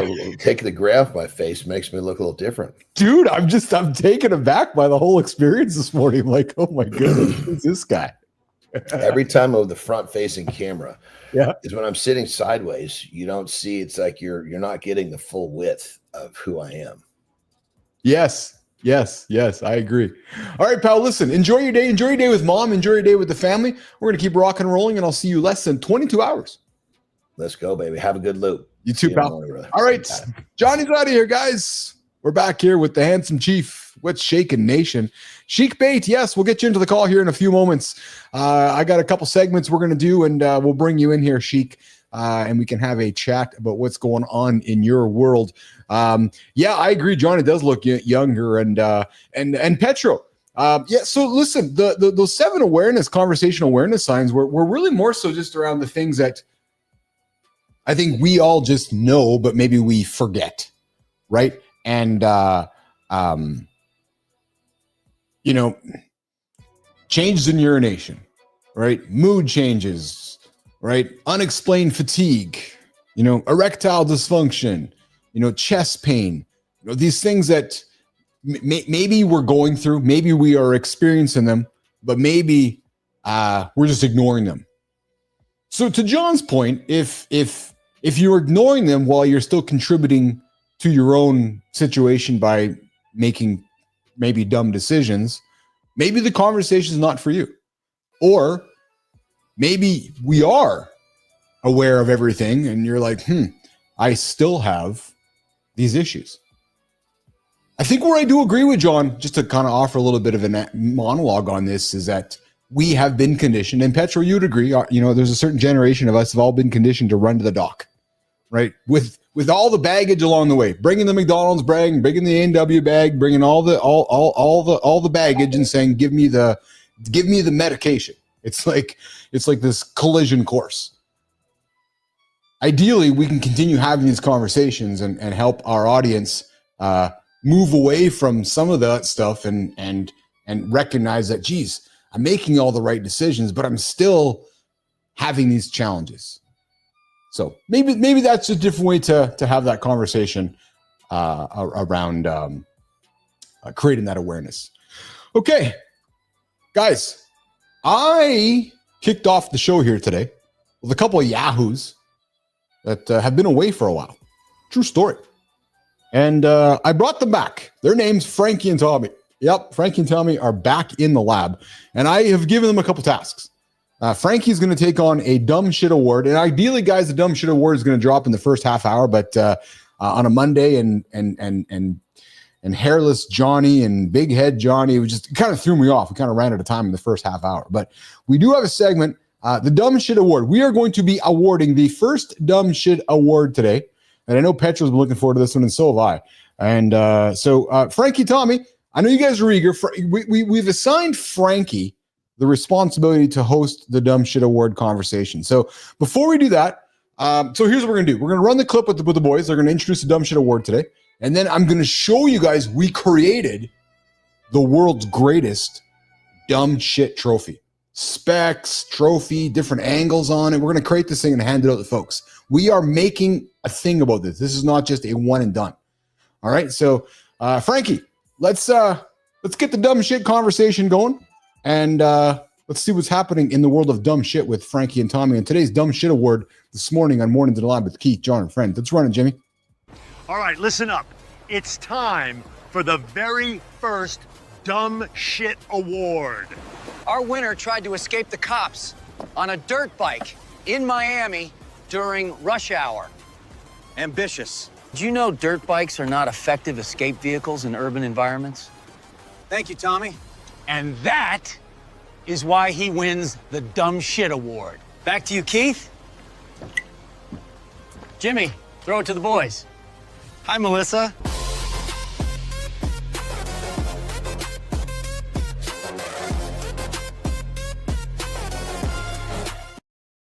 All right, so we got a Dumb Shit Award video here. Jimmy, let's run this video, man. So there's a dude in Miami who decided he wanted to get away from the cops. And this is what his experience looked like as he was trying to get away from the cops. Check this out.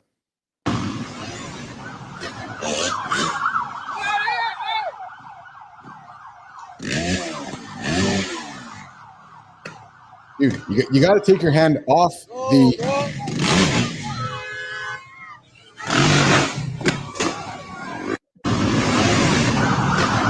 There we go. There's today's Dumb Shit Award, awarded to the young man in Miami who decided that it was time to run away from the cops and learning how to drive a motorcycle at the same time. Guys, if you look on the screen here, we have the Dumb Shit Award.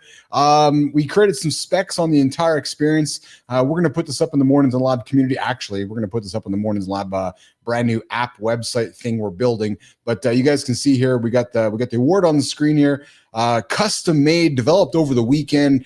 It's got a custom made hand holding a pile of shit on a custom base with a bunch of placards on it, which folks can we're going to add names to it. So we'll be handing this out on a daily basis as part of the show. We're going to get, and it's going to be Frankie's responsibility to discover dumb shit. Now, we're also going to offer up the ability for y'all to nominate dumb shit. So we are creating a situation where you can nominate the Dumb Shit Award, and you can, we will award it to the dumbest. Now, this is not about the person. No, it's about the dumb shit act. So maybe that young man there in Miami that was out racing the cops, actually a pretty good guy. But he got the dumb shit award because of the dumb shit that he did. So listen, I'm a pretty good dude, but I do dumb shit.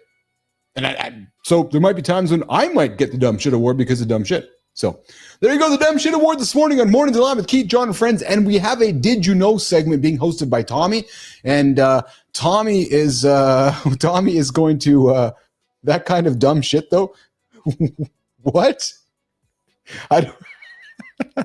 We have a Did You Know segment that is being created by Tommy as well. And I know he was working on one yesterday. Did you guys know that your iPhone, we're going to put this one on the table tomorrow.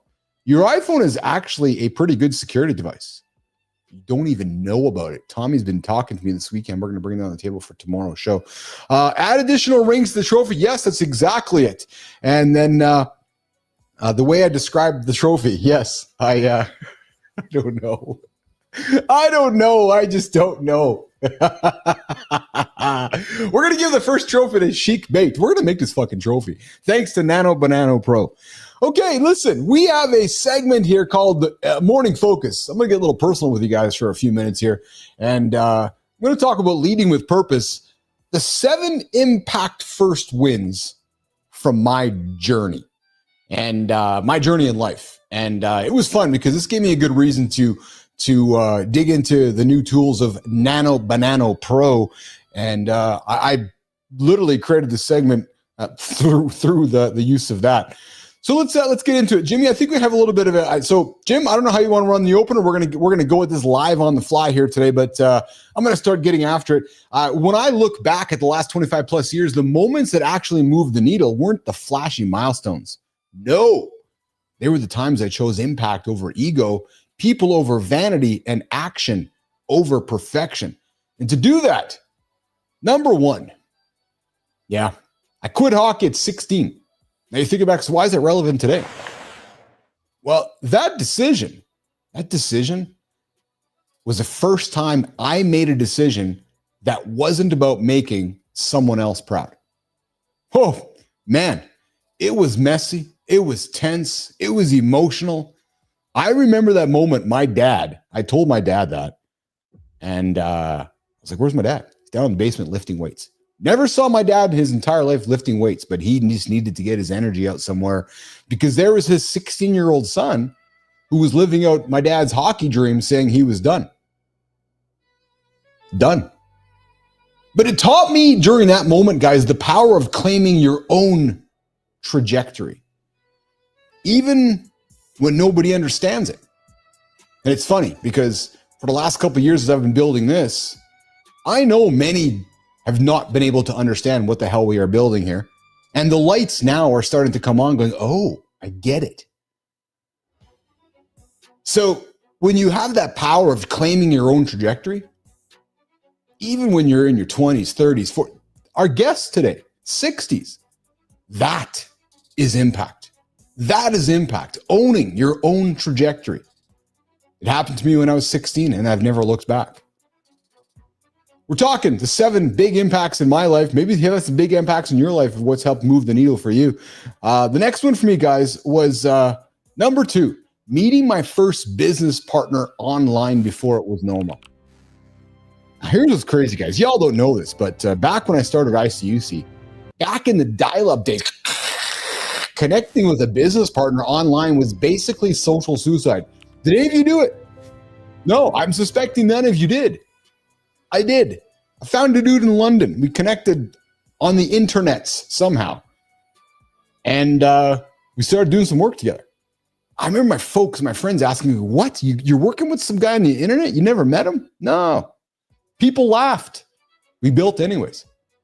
And that decision led to one of the first big digital agencies in Canada when we built ICUC. And the funny thing is, it happened again this weekend. As I was building, and needed help. So what did I do? Found a dude in Morocco. What's up, Asaki? What's up, my brother? Found a guy in Morocco. Doing some work with him now. Out of the blue. So impact often starts, guys, when those conversations ends. Number three in my journey, building ICUC into a global company with ever-chasing clout. It's funny because I was building this, it kind of dawned on me. Do y'all ever see the Brian Cheskys from Airbnb, or I don't know, the big leaders of big companies spending a bunch of time on the social platforms, selling their platforms? No, because they're busy building their platforms. No, the people you see on all those social platforms are selling you stuff on those platforms. When I was building ICUC, we weren't cool at all. We weren't loud at all. No, we were consistent. Quarter after quarter after quarter, we hit the numbers. And that's what scaled ICUC across continents and into boardrooms of the world's biggest brands. But the win wasn't the exit, you guys. No. It was building something real. It was building something trustworthy. And it was building something that was resilient long before the creator culture existed today, which is what gives me the confidence more than ever for what we are building today as part of the Mornings in the Lab live network. Number 4, guys, selling ICUC, and then I stayed 10 more years. Oh, yeah. So people romanticize selling a company. What they don't talk about is the identity unraveling that comes after it. Happened to me. As a matter of fact, it's continued to happen to me up until probably I'll take the word probably out of that. It has happened to me until the most recent few months ago, where the lights started coming on and the confidence started coming together, and I started realizing what I always knew, but I just needed to say it out loud, that I'm on the right path, that I'm creating the right thing. And when I stayed at ICUC a decade longer, I cared about the people. I cared about the culture. I cared about the legacy.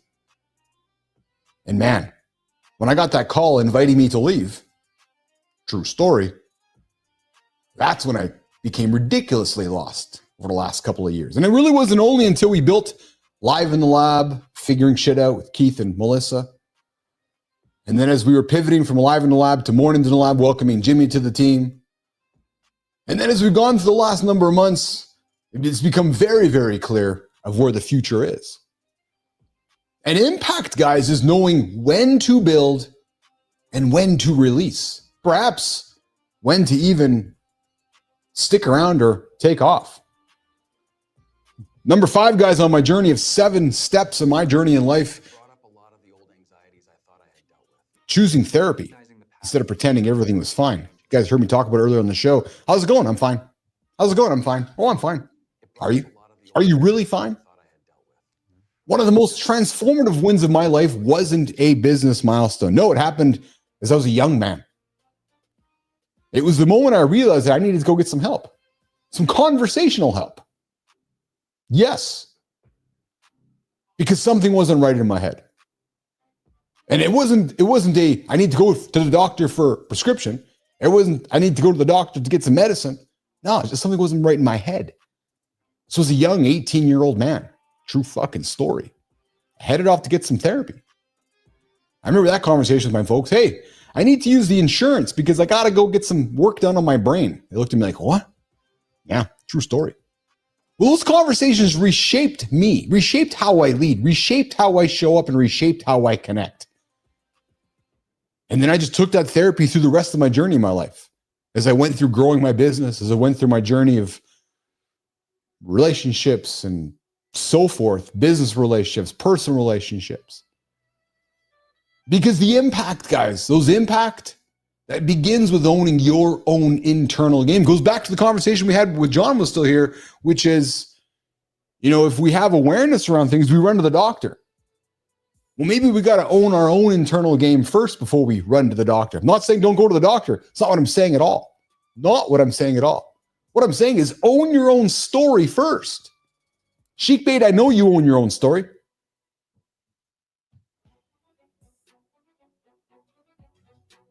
Number 6, I should say. This is a big one that people still can't wrap their head around when I did it.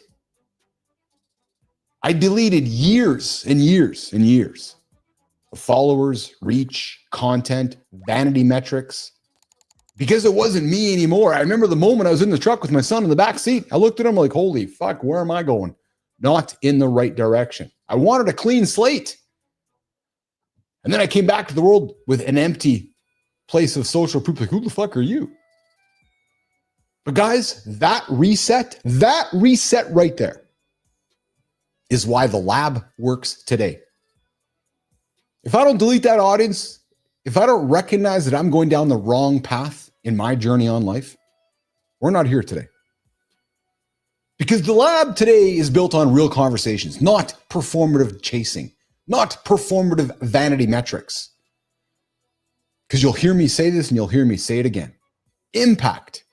It comes from alignment, not from applause. Applause starts. Think about an applause. It starts. There's the crescendo, and then it ends. No, I want impact that's everlasting, based on alignment that never ends. And then, guys, number 7 in the journey. 7 in this journey of leading with purpose. 7 impact first wins from my journey in life. And I'd love to hear from you guys in the comments. What were your 7 impacts as you got through your journey in life? Number 7, guys, it's happening here right in front of you right now. For the last 500 plus consecutive mornings, we've gone live. 500 plus shows, 500 plus guests.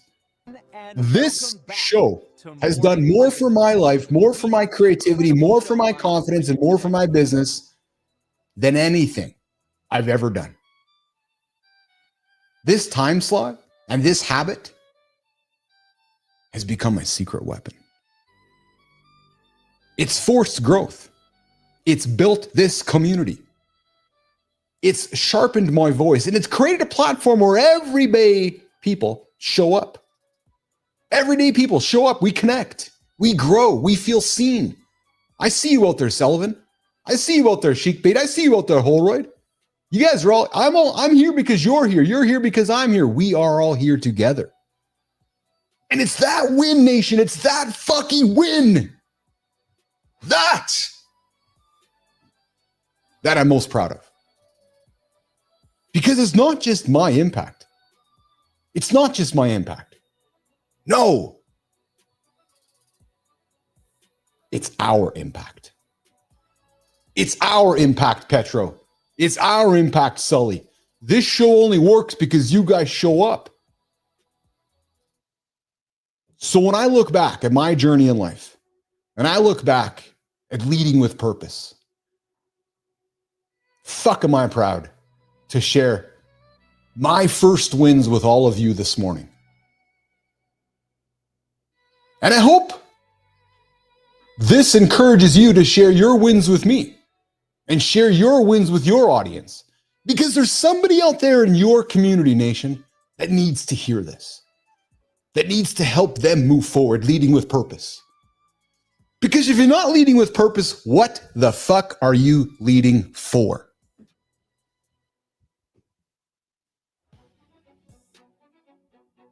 Maya Reyes. Hey, Jimmy.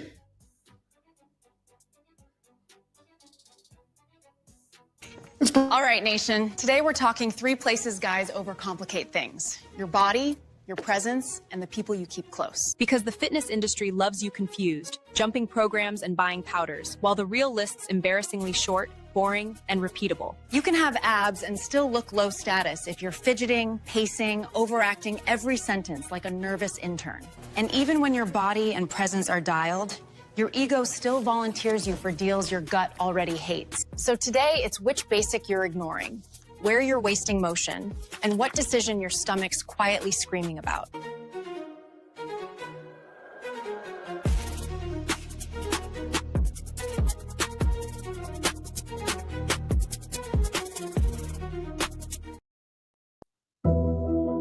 Hey, Chic Bait. Chic Bait, Chic Bait, Chic Bait. We're going to do the community corner. Then we're going to open the phone lines up, bring you into the show. Guys, phone lines will open up in about 6 or 7 minutes or so. 431-300-3005. I know I got Chic Bait waiting to join the conversation. We're going to offer some mornings in the lab advice coming up in a few moments here. But before we do that, Nation, we're going to get to the community corner. Maya Reyes brought some good stuff to the table here this morning, and we are going to get after it. And we are going to start that over on YouTube because fitness is simpler than the industry wants you to believe it is. Yes, it is, baby. Average to Jacked says the fitness industry profits from your confusion. True story. They want you overwhelmed. They want you buying the shortcuts. They want you chasing the gimmicks. But the truth is this. You only need a few sustainable habits. The first one, actually, fuck it. I'm tossing the whole script out the window. You got one habit, Nation. Get up, 8 o'clock, live Eastern time. Join the Mornings in the Lab live network. Actually, 7:30 Eastern time with Roofy. And they come join us at 8 o'clock. And we're going to make the entire fitness, lifestyle, health industry real simple for you. Get your sleep, get up before 8, come join the show, come bring your water, come have your coffee, come join the awesome conversation, and then get after it. Nothing more complicated than that. Not offering you shortcuts, not offering you hacks. No, we're going to track your sleep score. We're going to talk about your sleep score. We're going to encourage you to eat good whole foods. So there you go. That's it. Get up, 8 o'clock live. That's the hack for today's Mornings in the Lab Community Corner segment. YouTube, moving over to Substack. Your movement signals your status, just like a live conversation. So stop wasting motion. The Architect says that physical efficiency is a subconscious marker of competence, authority, and status among men. Stillness and economical movement signal high capacity, self-regulation, and leadership. Excessive motion and fidgeting broadcast anxiety and low status. Oh, I like this. I never thought about this, Neiman. This is good, Neiman. Never thought about this, actually. Because you're right. When somebody is fidgeting, maybe they're lacking confidence. Maybe they're anxious. I never thought about that, and I love that. So if you see somebody being anxious, if you see somebody being fidgeting, maybe there's a way to address them and approach them and offer them an olive branch. I'm quite intrigued by this. Fit presenter Mike McCullen says, people ask me, what should I do in the gym? I ask, what are you doing now? Their answer, nothing. Fuck, Mike. That is awesome, man. Because everybody just overcomplicates everything. No, just go to the gym, lift some weights, get a walk in, get some good sleep, try again. And then just progressively overload. Try again, try again, try again. But guys, back to our conversation around motion. In group environments, leaders move less. Think about it. Hold on a second with this one, Neiman. In group environments, leaders move less. Those with anxiety move excessively. Well, I'm fucking moving all the time. I got no anxiety right now. I'm fucking jacked happy. Ooh, I'm happy. I'm having a good time this morning. Great show. A lot of energy. Y'all are bringing the energy here. No anxiety happening today. But you notice it, though. You notice it when you go to a meeting, movement, you're watching somebody move. Movement is like spending a limited budget. Excessive, purposeless. Intentional motion signals wealth and authority. Think about it. Think about when you're watching somebody, right? Somebody else, frantic. You know what I'm thinking about? Corey Feldman. To all my people out there who are my age. Yeah, Corey Feldman would remind me of somebody who might be like excessive and purposeless and just a stitch. Where you might have somebody who's like, I have a little more intention. I got some more wealth. I got some authority. So what's the protocol, guys? Mindful walking, controlled breathing, and intentional gestures. Try it. It might surprise you. All right, guys, LinkedIn. Do you guys trust your gut often? Do you trust your gut over your ego? Or do you let your ego lead the way? It's a battle all of us have, guys. Well, Ben Oberg, CEO of the Capitalist Network, had $2 million at 25 bucks. He lost almost everything partnering with a guru he didn't trust. His gut said no. I think the story is bullshit, actually. I think it's bullshit. Yeah, true story. Mac12212 says, is it bad that I watch reels and lives while she deep throats me? Depends.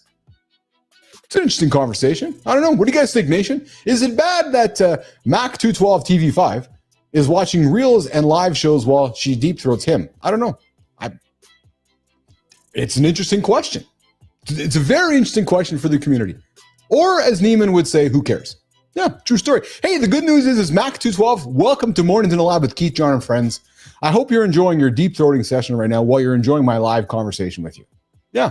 But anyways, Ben Oberg, the CEO of the Capitals Network, said his gut said no when he lost $2 million while partnering with a girl. And his ego wanted the exposure. He did his part. The partner took credit, then hit him with legal threats. Monthly income dropped.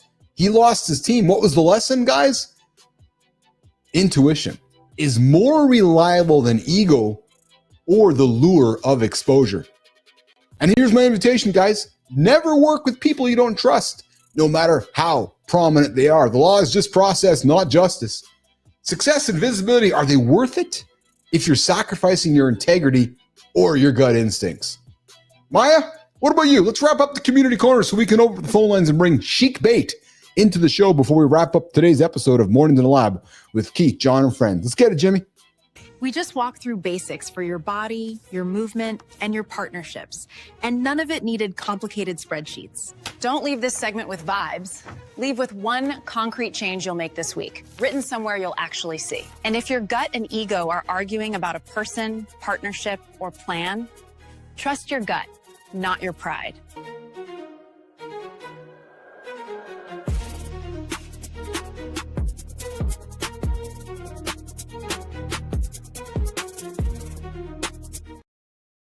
All right, I'm going to try something here this morning.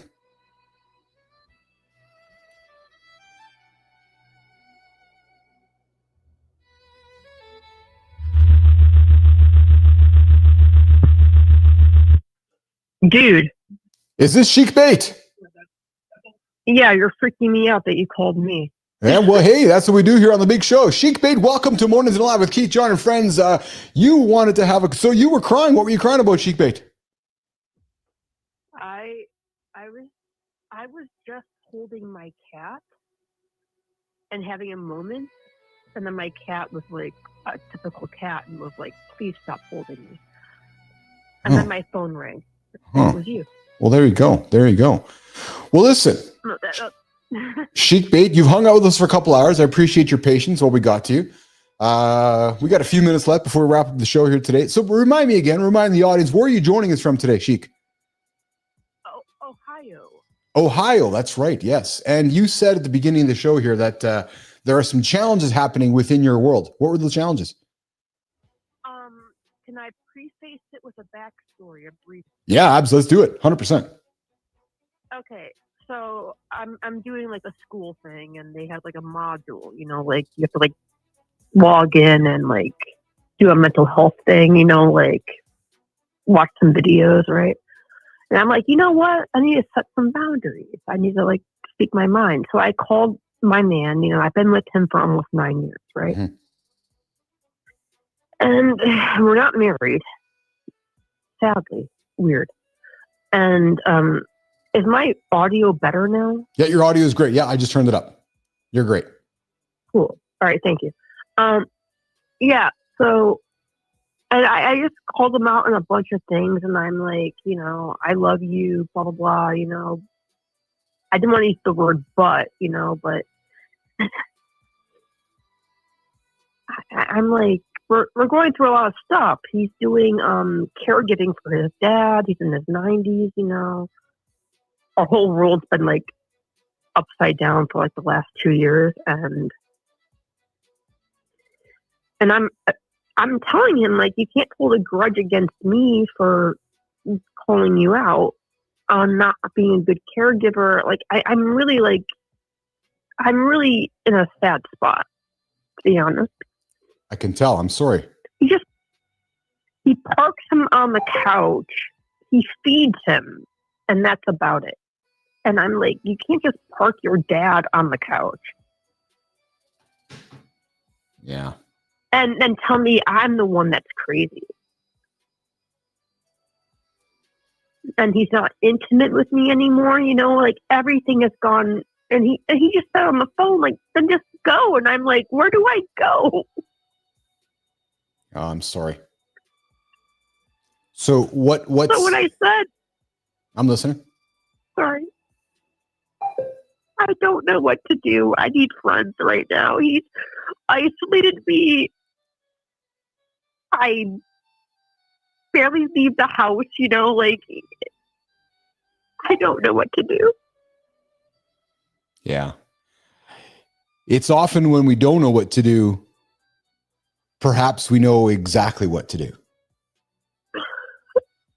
And maybe I want to get out of this situation. I do. I mean, but what's preventing you from getting out of the situation, Sheik? well, here's the thing. He's on the phone with me, right? And I'm being called. And he's like, stop yelling. I'm like, you're the one who's yelling, not me. Right? I'm not yelling. That gaslighting stuff, it hurts. Yeah. Sheik, what do you do for what keeps you occupied throughout the day? When I met him 9 years ago, he said, don't worry about work. I'm rich. I can take care of this. You're like, bullshit. Yeah. So you don't work right and now? And then I am not currently employed. I do like gig stuff. Oh, gig economy stuff. What kind of stuff do you do? Instacart. I'm an artist, so I do like pet portraits. Oh, okay. Yeah. Okay.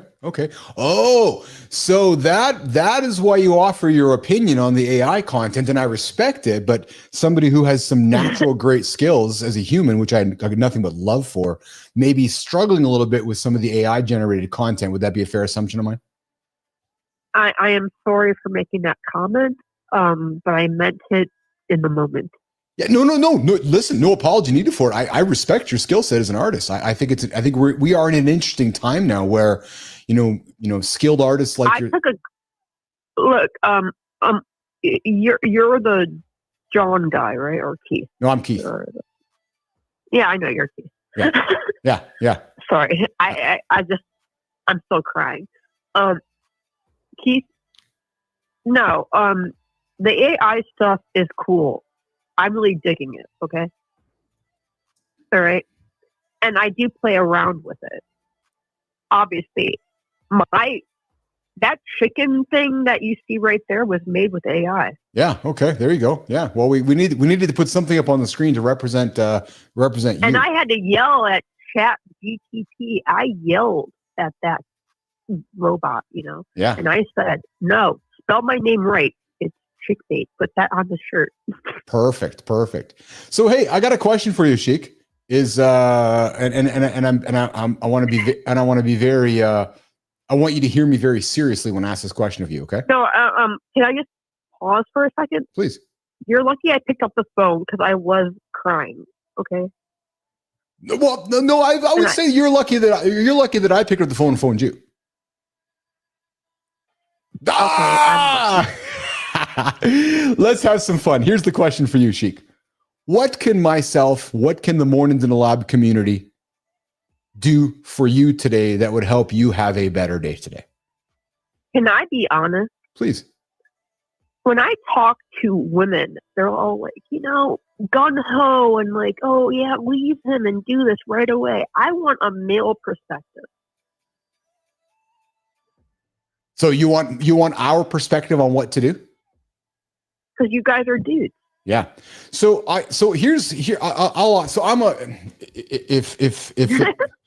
if you don't know this already, you would know that I'm a huge communicator. I'm a big fan of conversation and communication. I mean, but do you get my story about, this guy just like being like oppressive and like making me isolated, and it makes me confused. I'm not the most social person in the world, by the way, but there comes to a point where you start to miss having friends and doing stuff. I don't do stuff. Yeah. I'm in my house all effing day. Every day I'm just alone. Yeah. So here's Here's my invitation for you. As and as you know, we have to work towards wrapping up our show here this morning, Sheik. But my invitation for you is this: is that in less than 22 hours from now, we're going to be back here again doing the same show, different conversations, different topics. Maybe the friendly voices that I bring to the table, or John or Marty or the community brings to the table, helps you bring comfort. I think my advice to you would be to dig down into that courage blanket that I know you have, and have some tough conversations with your partner, and recognize. No, Keith. He's in Massachusetts right now. Okay. I split home between Ohio and there. Okay. Okay. And I said this would go much better in person, but I'm going to practice on the phone. But when you get back in person, we're going to do this again. And yes. He's like, what? Yes. You know what we could do? I got an offer for you. Why don't you? What's your man's name? What's his name? I'm not going to name his name, but hear me out. Okay. It's a W. It's a W name. All right.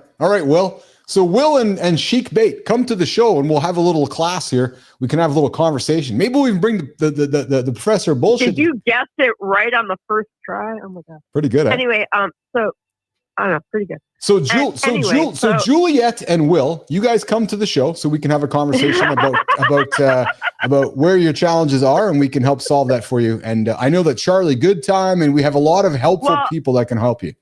He Yes. put me in therapy, said I was crazy. I ditched therapy, and I'm like, the only thing good my therapist said was that he's emotionally not available right now. Ah, yes. Yeah. And I'm like, well, then I guess I'm done with therapy. Yeah. You know? Okay, Sheik, well, listen. Does that make sense? It does. So listen, I want to offer this to you. I want to offer this to you. I'll invite him, but he hates the internet. Okay, well, we'll figure that out. Here's my invitation for you. Let's come back tomorrow. You come back, join the show with us tomorrow. Come, keep the conversation happening. Look at us as your lifeline of positivity to help you get up and get after it.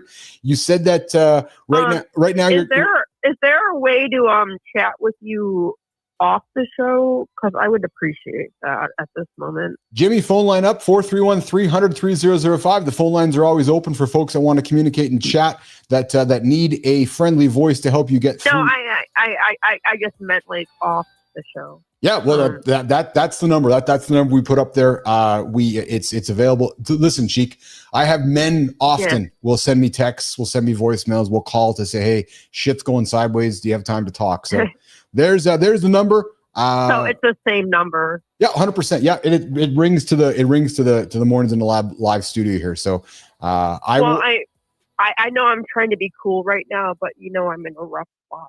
I know you are. And listen, you're being very vulnerable live in front of our audience, in front of our community, and it takes a lot of courage. So I want to thank you for that. I want to encourage you to keep that courage happening, and I want to invite you to come back in 22 hours. I'll tell you right now, I'm expecting to see you in the community tomorrow. Okay, 7:30 with Matt, Kindness Rising. Oh yeah, no doubt. And then 8 o'clock I with will us. try, but in case I can't, it's the same number. Just so you understand that my situation is.